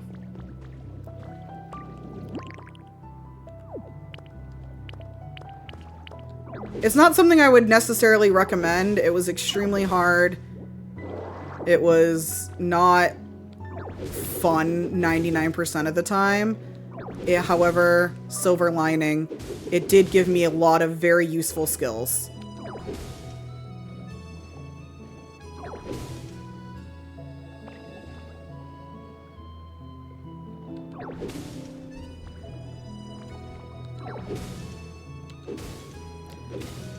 Part of the reason I've been, like, also getting back into woodworking and stuff is because it does feel a little, like, reclaiming that. Because, like, it was, admittedly, especially as, like, a child, an extremely hard time in my life. But doing woodworking now is, like, fun.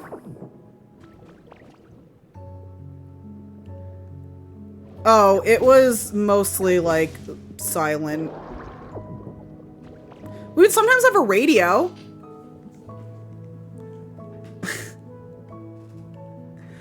I mean, like, I've talked about it before, but there were times, like, months and months, not like, oh, a week or something. Like, periods of my life where we didn't have, like, water or electricity. Very, like, pioneering. Not great. Okay, I want to, like, make this... I want to do something more with this pink stuff, but I'm not really sure, and I don't love... I think I'm gonna... I don't love how this goes 4 to 3. Like, I watched the Netflix Little House on the Prairie show that just came out this year, and I was like, God, I relate to this too much to have been alive in, like, the 2000s, you know?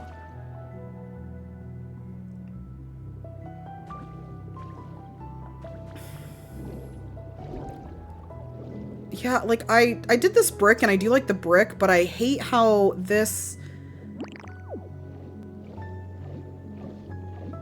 Maybe... Okay, actually, I have an idea. I have an idea. Let me... Okay. We're gonna split this.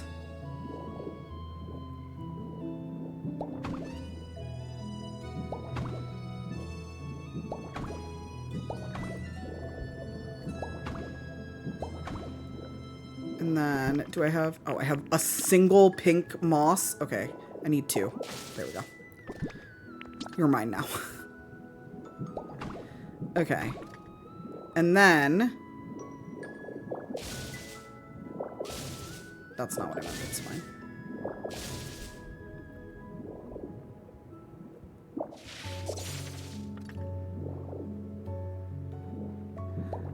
Yeah, the thing is, I did, like, this area. Like, I can't expand this here because, like, I built this whole fence here, and I don't want to move the fence. Like, it makes... I like it up until this point. But what I'm going to do is this. We'll have this make a circle. That's not what I wanted. That's fine. I'll fix it. Oh my god. The, like, joystick on this, like, flicks over sometimes. And we'll go like this, and then this will get to the 4. And then I can do something in, like, the center here. This transformability is, like, the last thing you unlock at the very end of the game. Where are my potatoes? Hi, Grimace, how are you? Oh, and you feel free to ask as many questions as you want. I'll try and answer them. Okay, I went 4 over.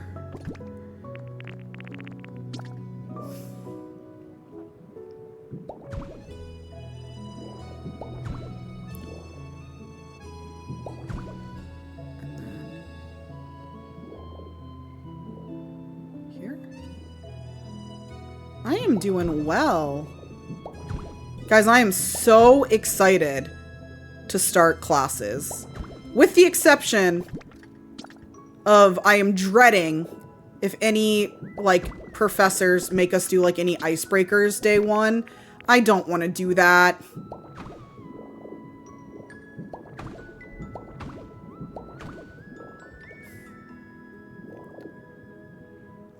But I've survived worse.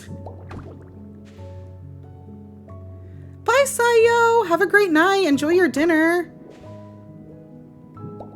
I just feel like if they're gonna do, like, an icebreaker, I would be like, I'm in my mid-30s. I feel like that says enough about me. Because I know most of the people are gonna be, like, quite a bit younger, which is fine. I don't really care. But, like,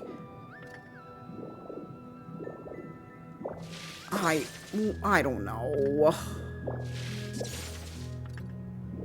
Just start lying? Yeah. Could be fun, honestly.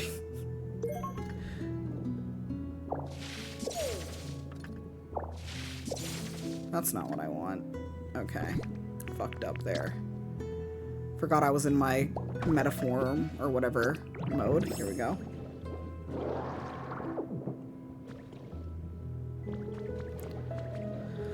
Okay, I think I need... I think I want this. Hold on. Let me replace this. I think I'm going to want the staircase here to go up a level. So let me replace these. Boom. Hi, Noble Caboose. How are you?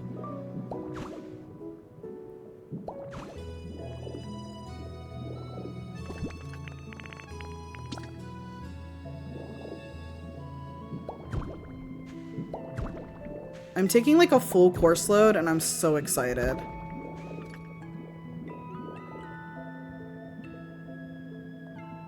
No, I think Okay, hold on. I want to move this here. And then I think I'm going to do like this. Where's the single? There we go.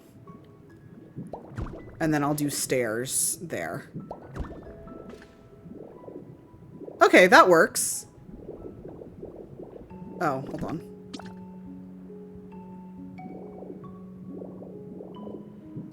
There we go. I should probably put the light in the corner there.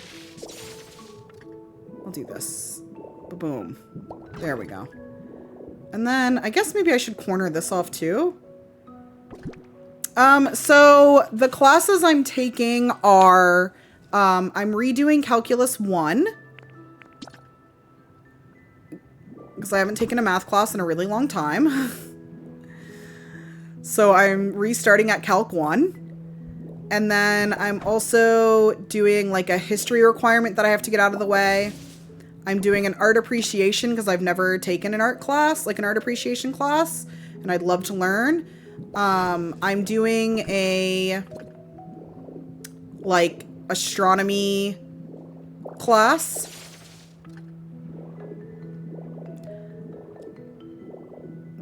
Dude, I really liked calculus back in the day. I just like haven't taken it in so long that I didn't want to just like jump back into like Calc 3 and be like, I'm sure this will be fine.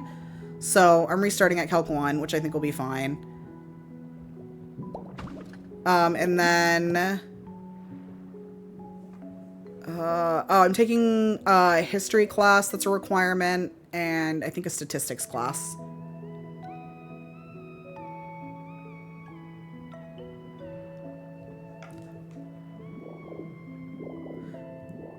Dude, Ari, I've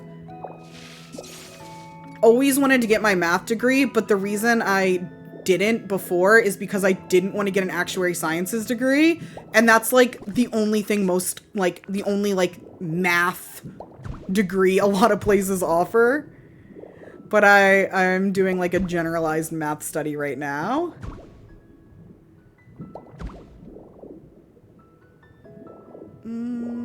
I think I need to change this.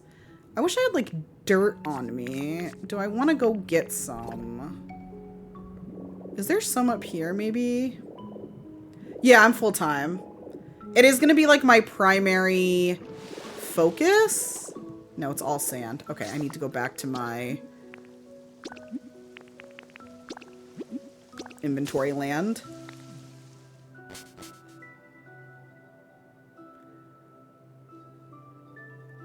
I agree, Ari. It's frustrating.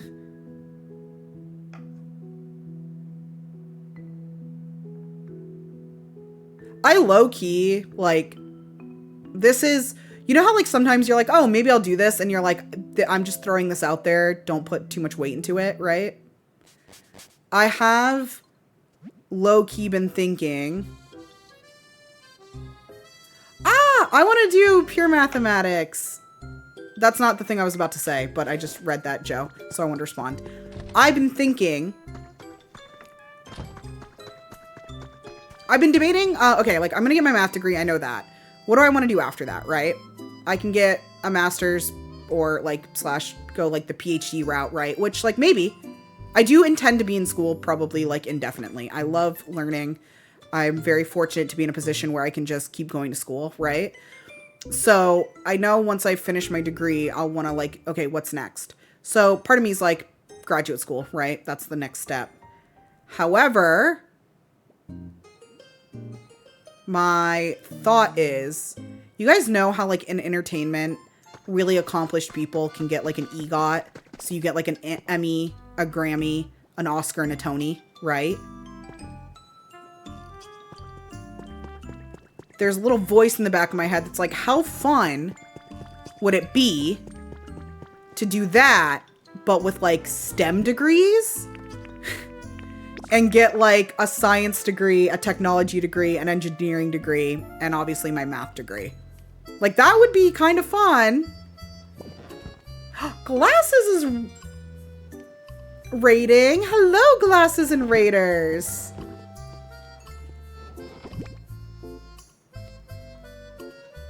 It does sound expensive, however, very fortunate that I can afford it. And right now I am just going to community college, partly because it's so much cheaper. And if I'm taking a bunch of these like gen ed classes, I just want to get them out of the way at like a lower rate. And then also there are a lot of like scholarships and stuff I can apply for, especially as a woman in STEM. Like, unironically. Thank you, Larper. Bearded Boof, hello?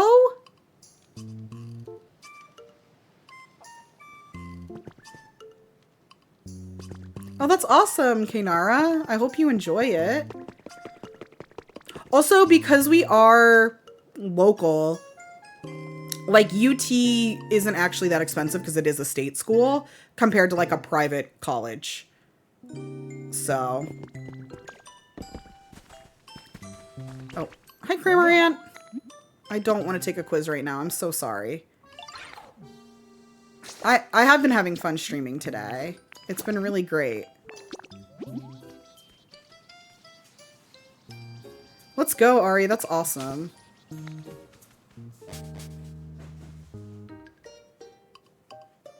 I love you, babe. I love you. Enjoy your Taco Bell. I will. I hope it's taco swell.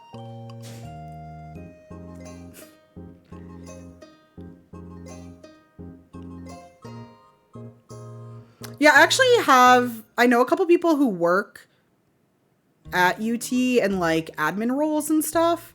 Not like entry level kind of admin roles, if you will. Would I get my PhD? I actually literally never considered it because I just thought like probably not. However, Ray and I were talking a couple months ago and he offhandedly was like, then you could be Dr. Narvaez Jr. And I was like, uh-oh. That hit a neuron in my head. Ruh-roh, Scoob.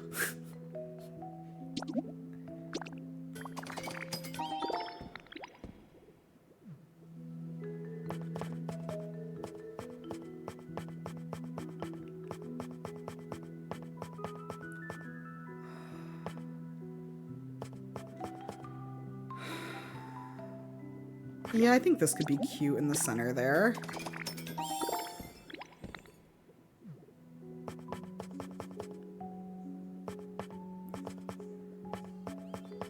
But I just want to obviously like study things that I like. So very excited obviously for all my math classes. I'm super excited for like science classes, and I'd also love to take some electrical engineering classes. I love electricity. I feel like that sounds silly, but there's no other way to like explain it. These kind of have like a wooden ship vibe. I could probably use these in a build.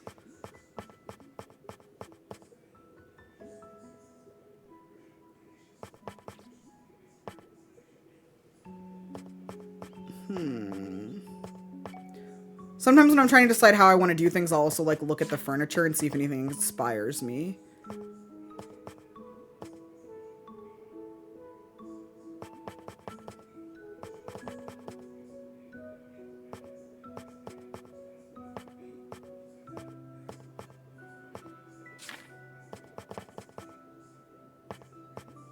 feel like I should do some sort of like cafe.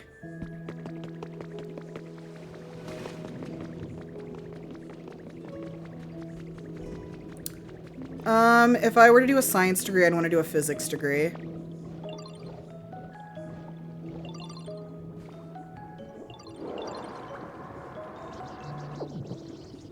Everyone's chatting up there, alright. Whee!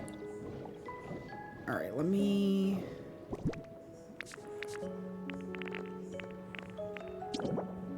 Oh, tell me I can't use this because... Oh, no, I can. It can be centered on that, right? Yeah, that's 4. Okay. There we go.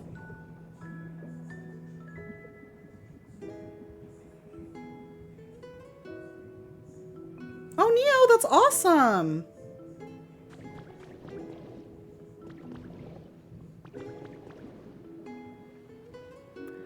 My mom taught organic chemistry for a while.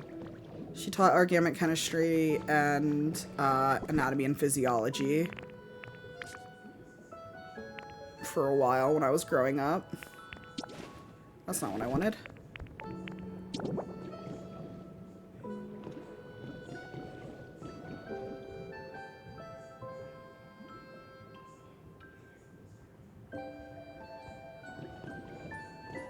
I love this new, like, rope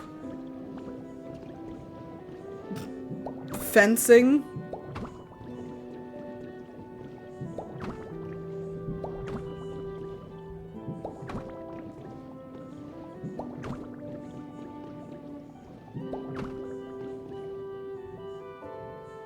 LARP, have a great one. Yeah, I was also talking to some friends this week, and I'm excited to go back to school because of a lot of reasons, but, like, one, because I love learning is probably the biggest, but this is also the first time I'm going to be going to school at any level where I'm, like, properly medicated, which obviously is a big deal. And then also I have a much better, like, mental outlook on things.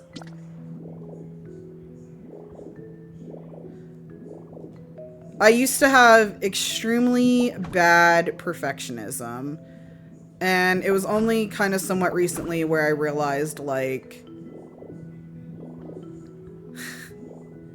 I don't have to get 100 for that to be, like, good enough.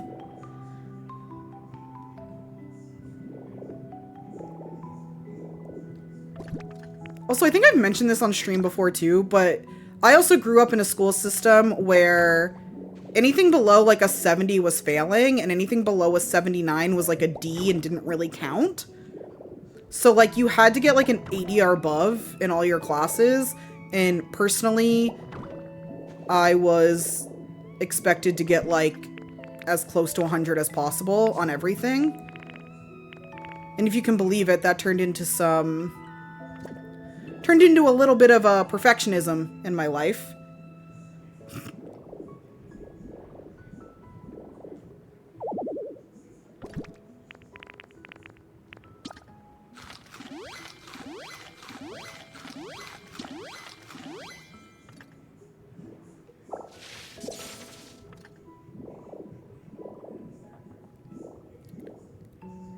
Can I put this on here? Can it? Come on.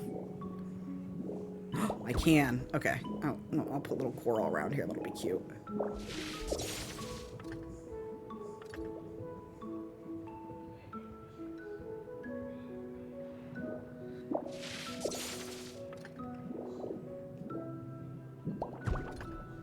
Yeah, like, I'm not sure I ever got, like, even a C in a class.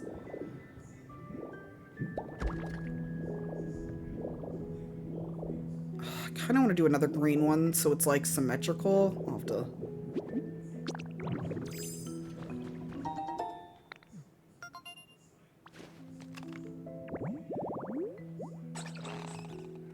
Okay. I could probably move these to make that here.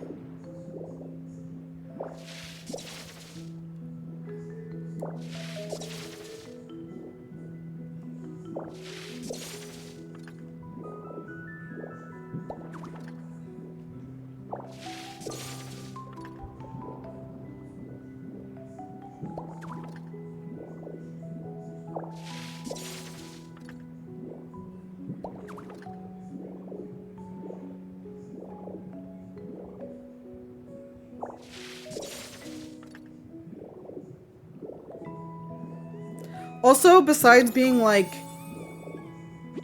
mentally better, that sounds so funny to say it that way, but it's the easiest way. Every time I've gone to school before, like, besides, well, even in high school a lot I was working, School could never be, like, my #1 priority. I had to, like, survive, you know? I had to work and provide for myself.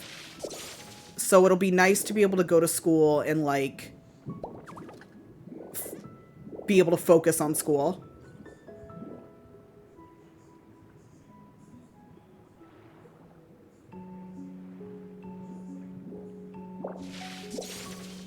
Come here, you.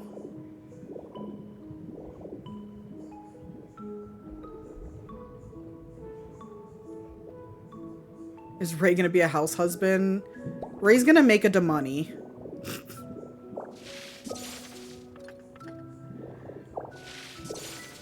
Also, somebody kind of mentioned this earlier, and I meant to respond to it, but I was talking about something else, and I just remembered.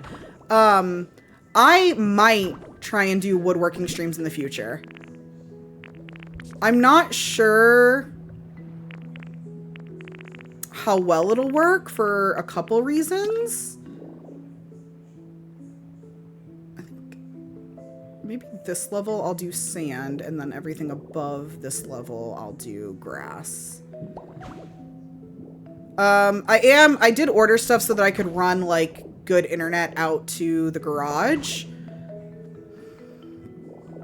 I think I could set it up well. The thing is, I guess my concern is, how do I put this? Audio control, I guess, because you need to be able to hear me. I need to, like, look into, like, different type of, like, mics, maybe. Because I could probably set up, like, a lav mic and use that. But I need to be able to also mute it, because if I'm using, like, my saw, like, the table saw is so loud, right? And I don't want that to just be, like, super loud on stream.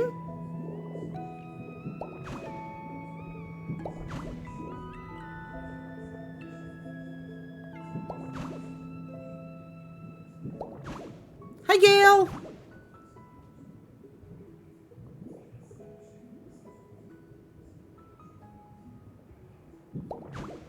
Yeah, when I was first in college in Florida, I was working full-time as, like, a shift manager and going to class, and I would literally have to, like, go from class to work, and then I'd go home, go to bed, and repeat it, and it was, like, exhausting.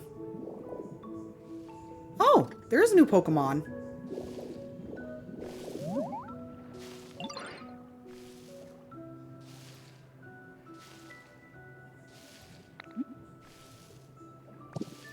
Yeah, I was taught. Okay, I see. Get out of this transformation, please. New friend. Let's see who it is.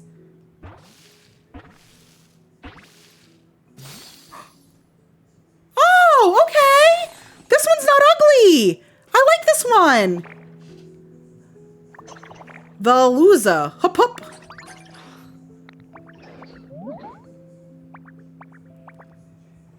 Yeah. This is very cute.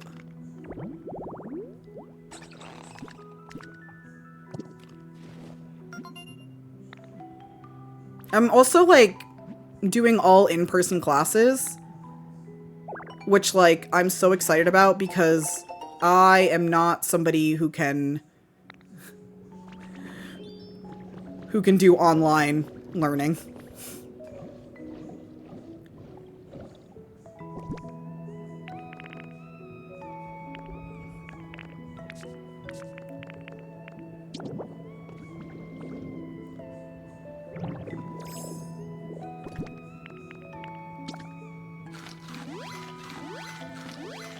Hi, Abzer. How are you?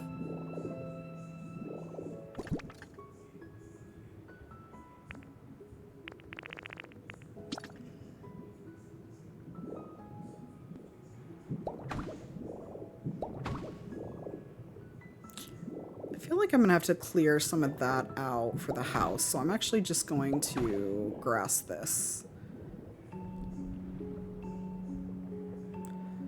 I just, like, my brain really needs, like, to be in a different environment. Like, I can't learn at, like, my desk at home. Because my brain just can't get into, like, academic mode. If that makes sense. On its own. I need, like, the separation of space.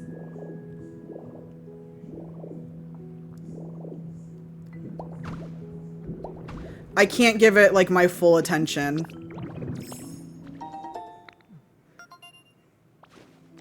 But in a classroom, I can be like, okay, it's, like, class time. Oh, Jesus Christ, this is a big dude.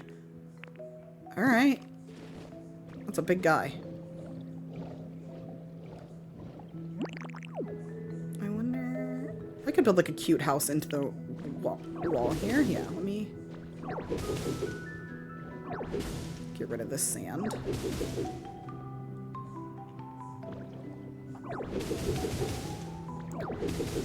It's too easy for me to, like, procrastinate or get off track. And there's, like, no way you can do, like, an online class without, like, obviously access to the internet. And then it's like, well, I have the whole internet in my hands. Also, the way I learn and can, like, process and memorize things is, like, I'm so good at learning from a lecture. If I listen to a lecture on something, I can learn a lot. I'm also, like, a very visual person, so, like, slideshows or whatever help me, like, remember everything. And it's very hard when it's just, like, a document on a computer.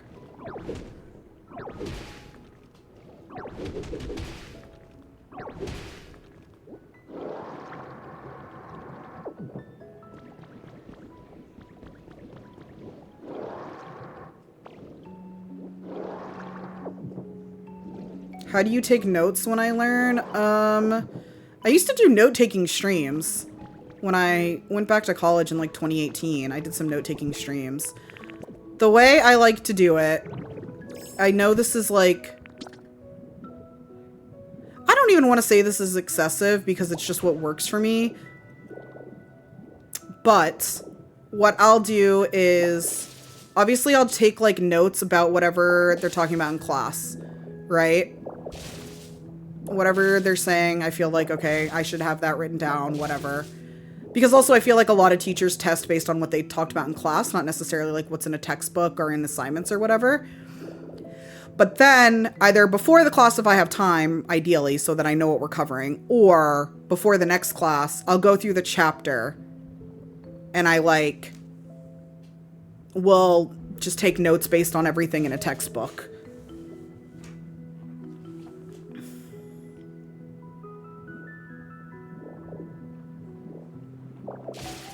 I went back to school supply shopping. Oh, that shit hit. I'm so excited.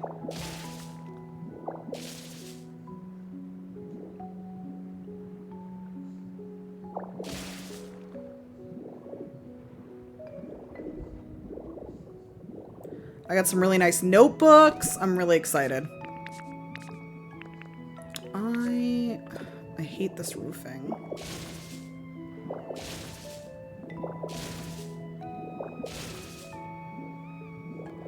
I've always been like a blue is math, but all of my notebooks I have now are like black. But they all are something I despise lined paper. It is my least favorite kind to write on. I hate lined paper. I'd rather write on a blank sheet.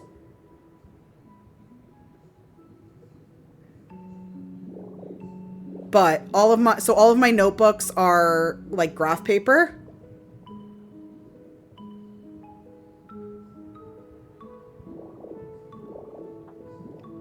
Graph paper is my favorite.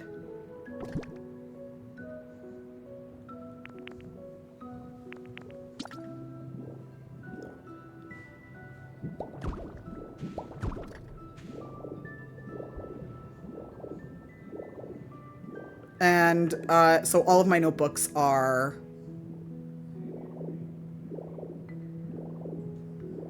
What am I gonna do here? I guess I could put an elevator here to go up to this. Yeah, that's what I'll do. So I'm like, how am I gonna make this look okay? I'm gonna have to put an elevator.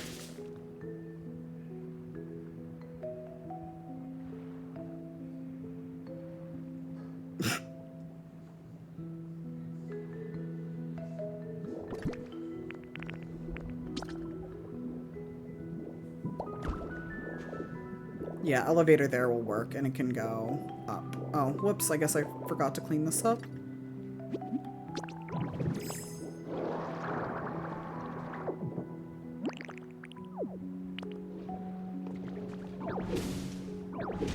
I also can tell that I'm, like, so ready to go back to school because, like, previously, like, I've always thought it's gonna be really hard for me to get a degree because I really struggle in, like, writing classes. I'm really bad at writing. However, one, I have gotten better at it.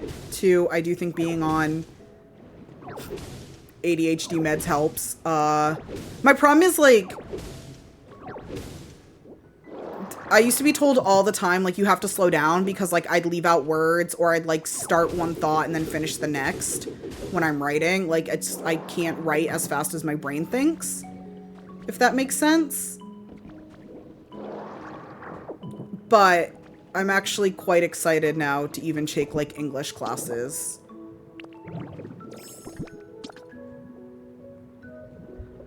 I also have had a couple people tell me, and I'm starting to think that they're right, like, jokingly, but I've realized, like, okay, actually maybe not jokingly. I do think I have some form of, like, dyslexia. Is it called dyslexia or is it just dyslexic? I think it is dyslexia.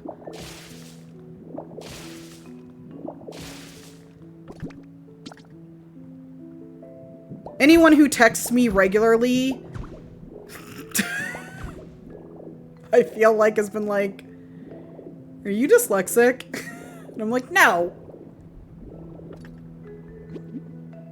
And then I was like, and then after a while I was like, fuck.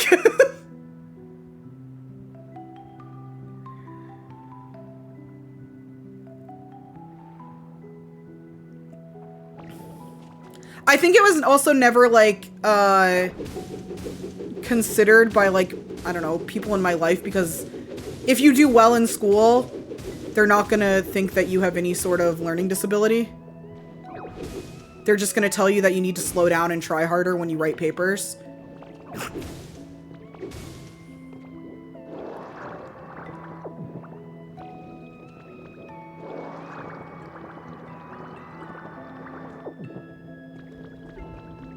There's, like, a lot of words that I really have to focus when I'm reading. I also am really bad at spelling, and I think that's part of it.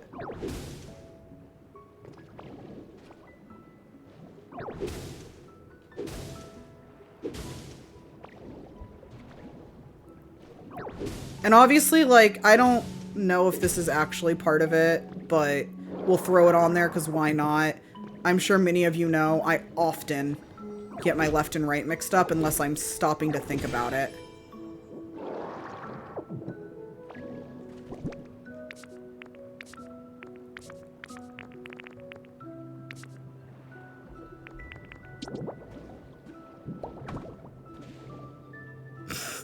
Kevin.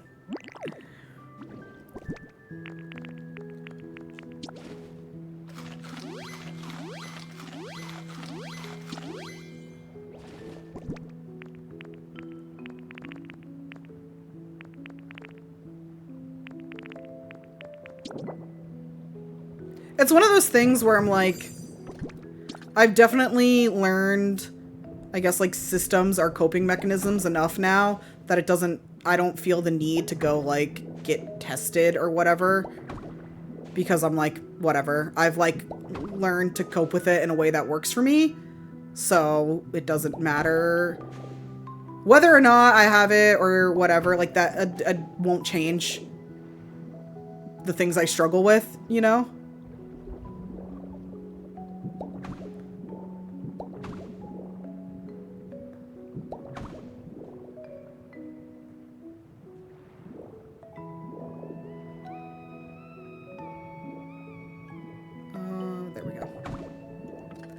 Okay, this is starting to look nice. I don't know why this went this way. I guess that could come up here and I could build some stuff up here. Okay, maybe that'll be what I do there.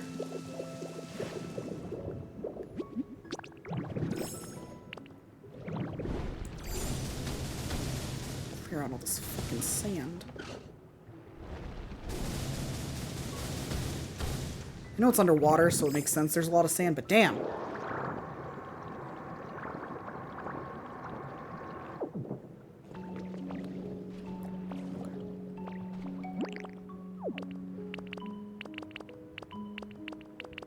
There we go.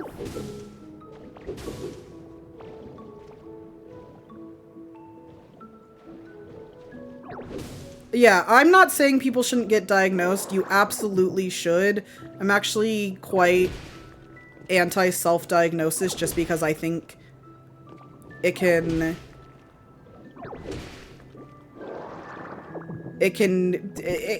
be complex, I think is the best way for me to describe it. However, for me personally, in my situation, specifically with like if I have any sort of dyslexia, it does not matter at this point, but I've also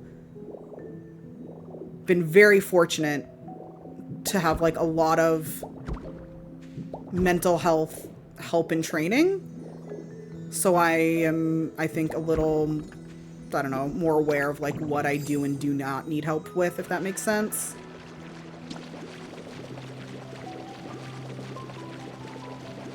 Oh, which one's the A button on this? Okay.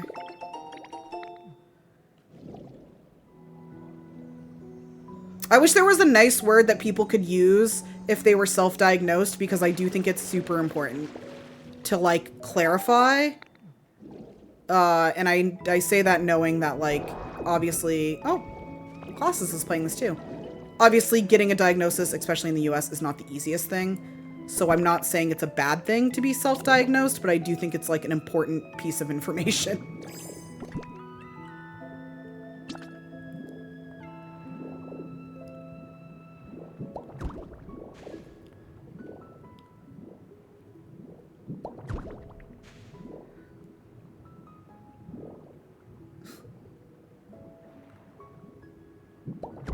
Let me see. Let me go here.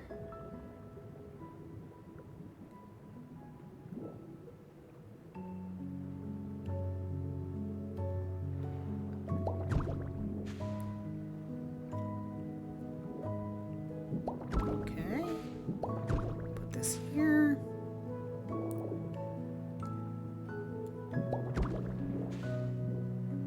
I think I just wish more that if people are posting online about their mental health or whatever, I wish they had to disclose if it's a self-diagnosis. For no reason other than I think people should be able to decide how much weight they want to put into it.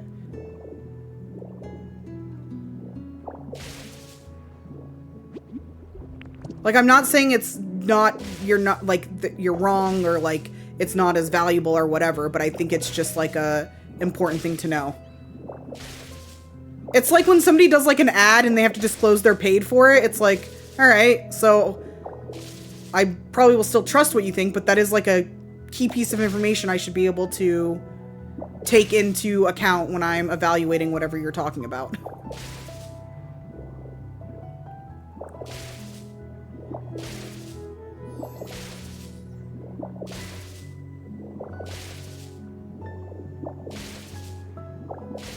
I hate this, like, fencing, so I'm getting rid of it.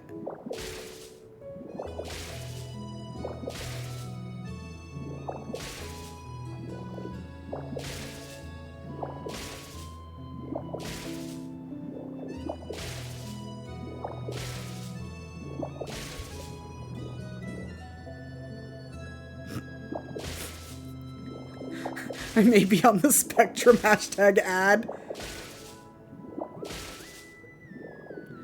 Yeah, I think, like, too, there's, like, this common misconception about, like, a lot of mental health things where it's, like, one size fits, like, I think there's a lot of people who just categorically misunderstand that, like, it's not like a, how do I put this? Not everybody who is autistic thinks like every other autistic person. Not everybody who has ADHD thinks the exact same way another person with ADHD thinks. The only thing they have in common is that they do not think in the neurotypical way, but it doesn't mean that they think in the same way.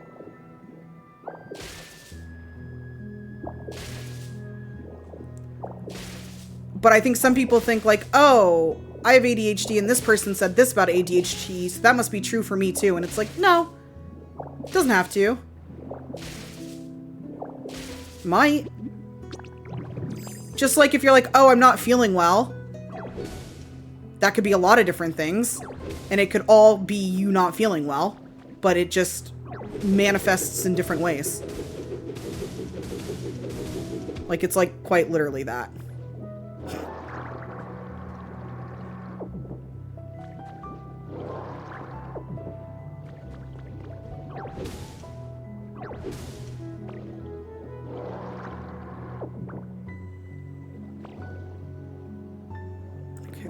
Cut this.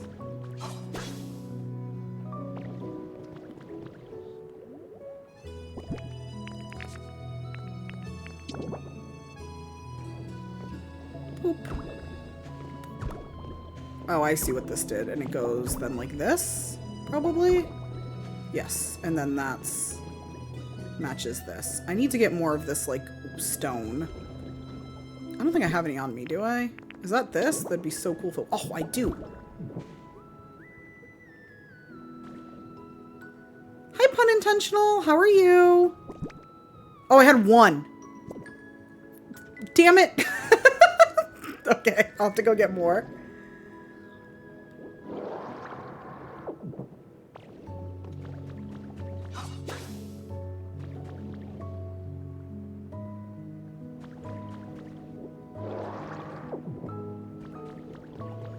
Yeah, there's so many symptoms amongst things that are like across different types of things. And also like sometimes it could just be like lack of experience in a way. Like social anxiety and like lack of social experience can often look quite similar. Because it's like, yeah, of course you're nervous. It's something new. That doesn't necessarily equate to social anxiety.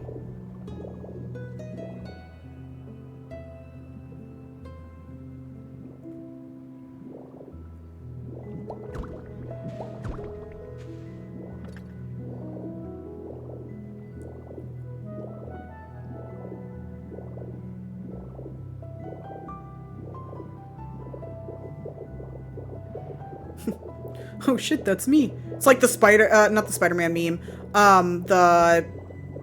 What is it? Is it Brad Pitt pointing at the TV? Oh, I got this guy last night. This is my new friend. He just moved in. Oh, it's Leo. Thank you.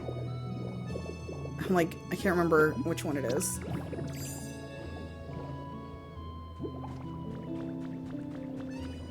Oh, dude. I'm probably gonna wrap up soonish. So there's your little warning. But before I wrap up, I did want to talk about if any of you have watched any good TV shows lately. If you guys don't know, one of my favorite hobbies is watching TV. Which sounds like, I feel like a little silly to say, but it's just so true. Like, I love when I have a good show to watch. I love TV as a media format.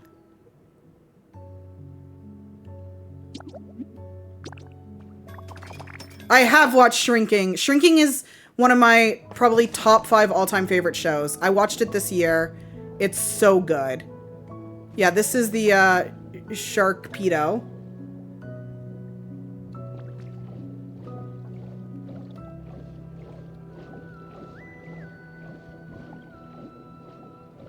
this year is the first year I've actually stuck with it, where whenever I finish a season of something, I add it to this, like, log that I'm keeping. And looking back at, like, some of the stuff I watched, I'm like, oh, fuck, I did forget I watched that. I do watch George and Mandy's First Marriage. I actually think for a sitcom, like a primetime sitcom, it's pretty good. True, Kevin. Widow's Bay. I recently saw the lovely Elise Willems at like a friend's bachelorette weekend. And we were talking about like how incredible Widow's Bay is.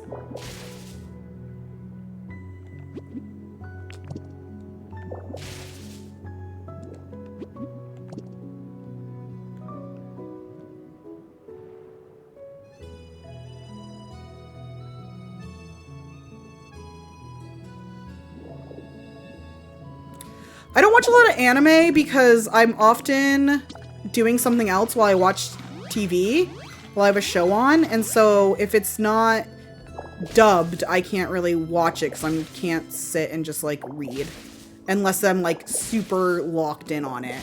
But it's hard for me to get locked in on like a new show like that.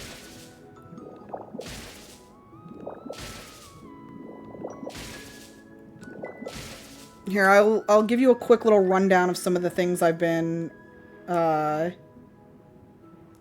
is this?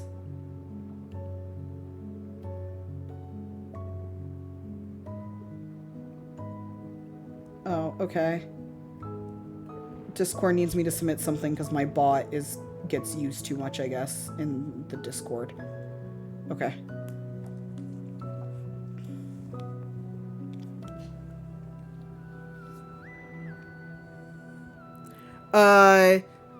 Oh my god. Should I read everything? I'll do it. Fuck it. Let's lock in. Okay, this is 2026 TV shows I've watched.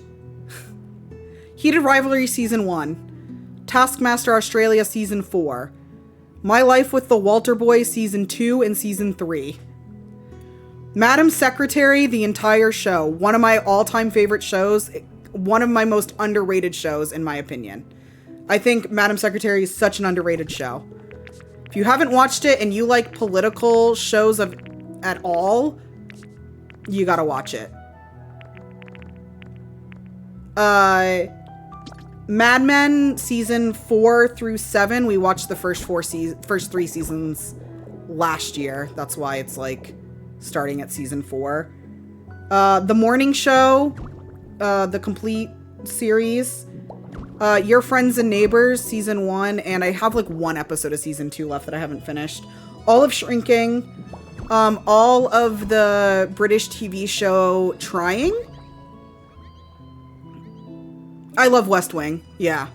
I probably, though, controversial, I might like Madam Secretary more than I liked West Wing. I'll be honest. Shrinking is incredible. Like I said, it's one of my top 5 all-time favorite shows. Definitely give it that title. I haven't watched Hacks, but it is on my, like, to-watch list. Because I keep a list of shows that I do eventually want to get through. The Hunting Party. I think that show got canceled, which sucks, because I think the first season was pretty good. Pluribus. Fallout Season 2, Prodigal Son Season 1. Also another good show that got like canceled that I think had a like interesting premise. All of Scandal. That was a rewatch as well. The show High Potential, which I did really like. It's got what's her name from It's Always Sunny. I like Season 2 of Fallout. I really like the Fallout show. I think they do a really good job. Abbott Elementary Season 3. Will Trent, all the complete series so far. Adults Season 1. The show The Way Home, which is like a Hallmark show that is about time travel. And it is so good. I was like blown away by how good of a show it was. If you want just like an easy show with a good story and fun characters, The Way Home, 10 out of 10. It does like, it's like about, it's not about time travel, but like, I guess it kind of is. Time travel exists in it. For like certain, for like this one family. They can kind of time travel through like a magic lake. And they actually, I think, do time travel pretty good. It's actually like, everything, when I was looking it up, everything is like, how the fuck is this a Hallmark show? And it's 4 seasons and it's done. Like, they completed the story and everything. So, like, you can watch the entire show.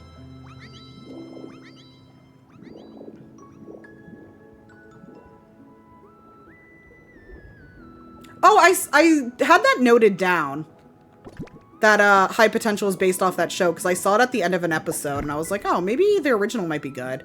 Let's see, where am I? Oh, Ray and I watched Ted Season 1 and Season 2. If you are in our age range, especially if you watched, like, Family Guy growing up, and you liked it at all, you'll probably actually quite like Ted. I'll say. I think it's got some good jokes in it. For what it is, it's funny. Like, could have been way worse. All of Ozarks I rewatched. I watched the latest 2 seasons of Maine Cabin Masters. The show Rooster. It's a Steve Carell show that came out this year. Really liked that show. I think it's really good. It's only like 10 episodes, but so good.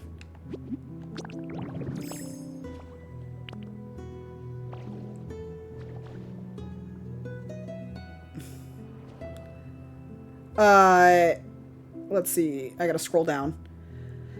Taskmaster. I've seen all of Taskmaster, but I started rewatching some of my favorite seasons with Ray because he hadn't seen it. So we watched seasons 10, 21, 19. I'm sorry, seasons 10, 19, and 7 together. I watched 21 as it came out this year. American Sweethearts, which is like the Dallas Cowboy cheerleader making the team Netflix show. Oh, I didn't want to get rid of the fence. That's fine. This is what happens when I'm trying to read and punch. Rooster is so funny. Like, if that's your kind of comedy, that show is hilarious. I laughed so much during that. I watched it and I liked it so much that I made Ray watch it with me. And then, Sweet Magnolias on Netflix, season 3, 4, and 5. I stopped watching it for a little bit, and then I saw a new season came out, and I was like, I'll get caught up. That's a great, like, if you watched, like, the CW, and you loved it, you'll like Sweet Magnolias. Yeah, I just keep it in a notes app, because I've tried other things, and I just don't stick to it. I need something that's, like, always easily accessible and that I could just like jot shit down on.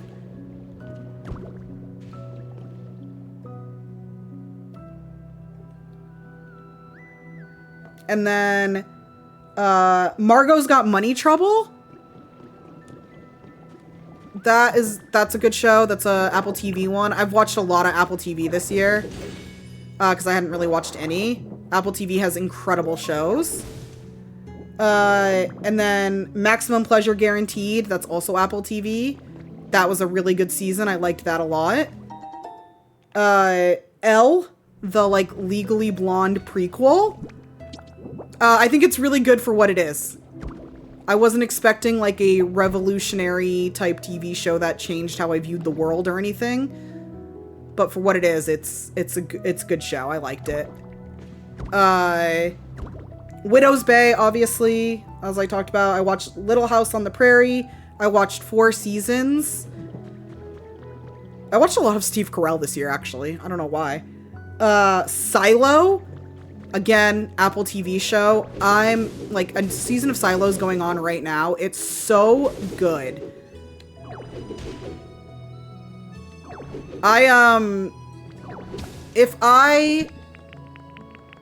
like, I like Silo so much, I've been considering reading the books, because, like, one episode a week and, like, is not enough for me. It's like, I need more. So I'm debating reading the books, which I've never really done before, but I really like Silo. But part of me does feel like I like it because I think the acting in it's really good. I really like the casting, and I'm not sure if that'll come across the same in the book, but I might try and read the books. And then Little House on the Prairie, 2026 version on Netflix. I also think that was really good. The Netflix show Victoria, about Queen Victoria. I watched the 3 seasons of that. That was really good. And then the other thing that I've been watching, another all-time favorite show of mine, I genuinely think it should be required viewing, is Clarkson Farms. First of all, incredibly funny. I think Jeremy Clarkson's very funny, and that show makes me laugh out loud at multiple times an episode. I also, as somebody who, like, grew up around farms and farm life and stuff, I think it is so great to see, like, a normie see how much work goes into, like, manual labor like that. I think it's, like, people don't realize that a lot. Okay, I'll definitely... See, that's all I needed. I just needed somebody to tell me that the books are good, because I love the show so much. So I'll have to start reading those. But yeah, Clarkson Farms, I think, is an incredible show that I think, like, everybody should watch. At least, like, the first 2 seasons. I think it's all great. But, like, the first 2 seasons, I think, like, you can be like, okay, I get it, whatever.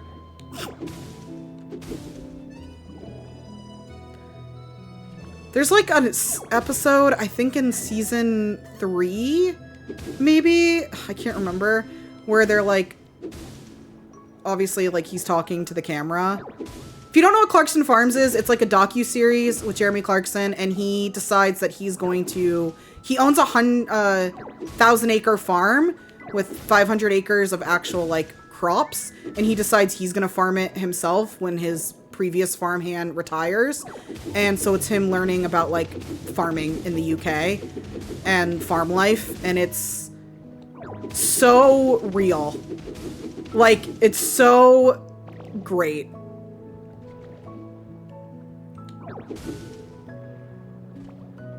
It's because it's very much, like, funny and informative. But there's one episode where I had to, like, show Ray because I was crying, because this is also my kind of, like, humor, where Jeremy Clarkson's in his, like, goat pen, and he's talking about, like, the goats he got, and one comes over and just headbutts him right in the nuts, and his, like, immediate, like, fuck me is so funny, and then it comes and tries and does it again, and he's, like, dying.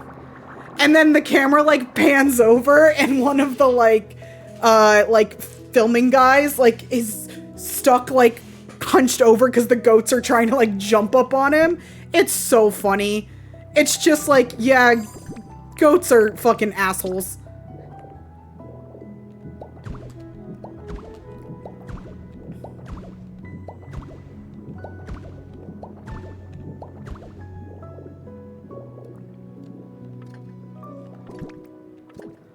And there's also an episode where their cows keep getting out. And I just think it's, like, a universal farm experience to have your animals get out and you're having to, like, chase them and, like, trying to corral them back home. And it's just, like, inconvenient for everyone. And it's just...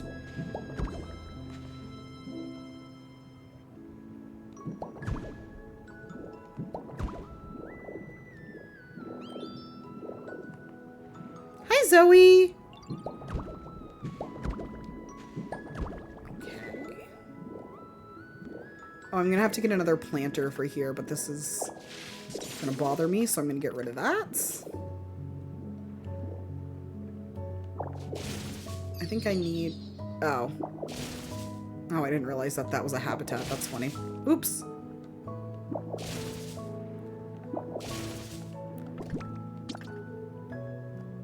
Like, when I was growing up, we raised a bunch of different animals, but one of the worst experiences of my life with farm animals was when we raised pigs.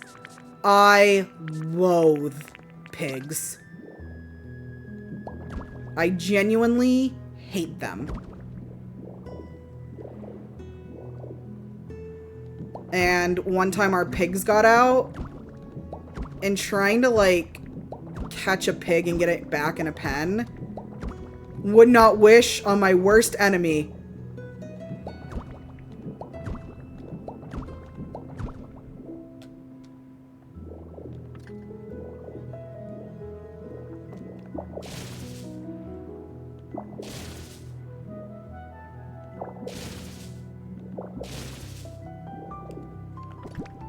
Oh, our pigs were like, we raised them for like slaughter.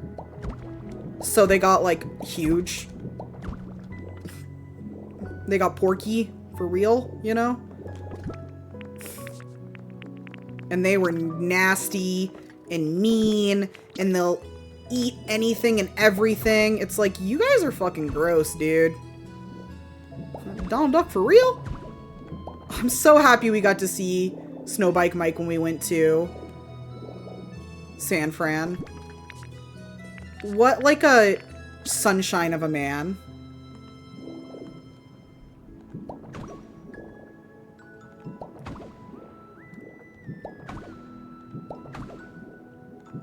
Literally, the word jolly incarnated. Fuck. I don't have enough flooring.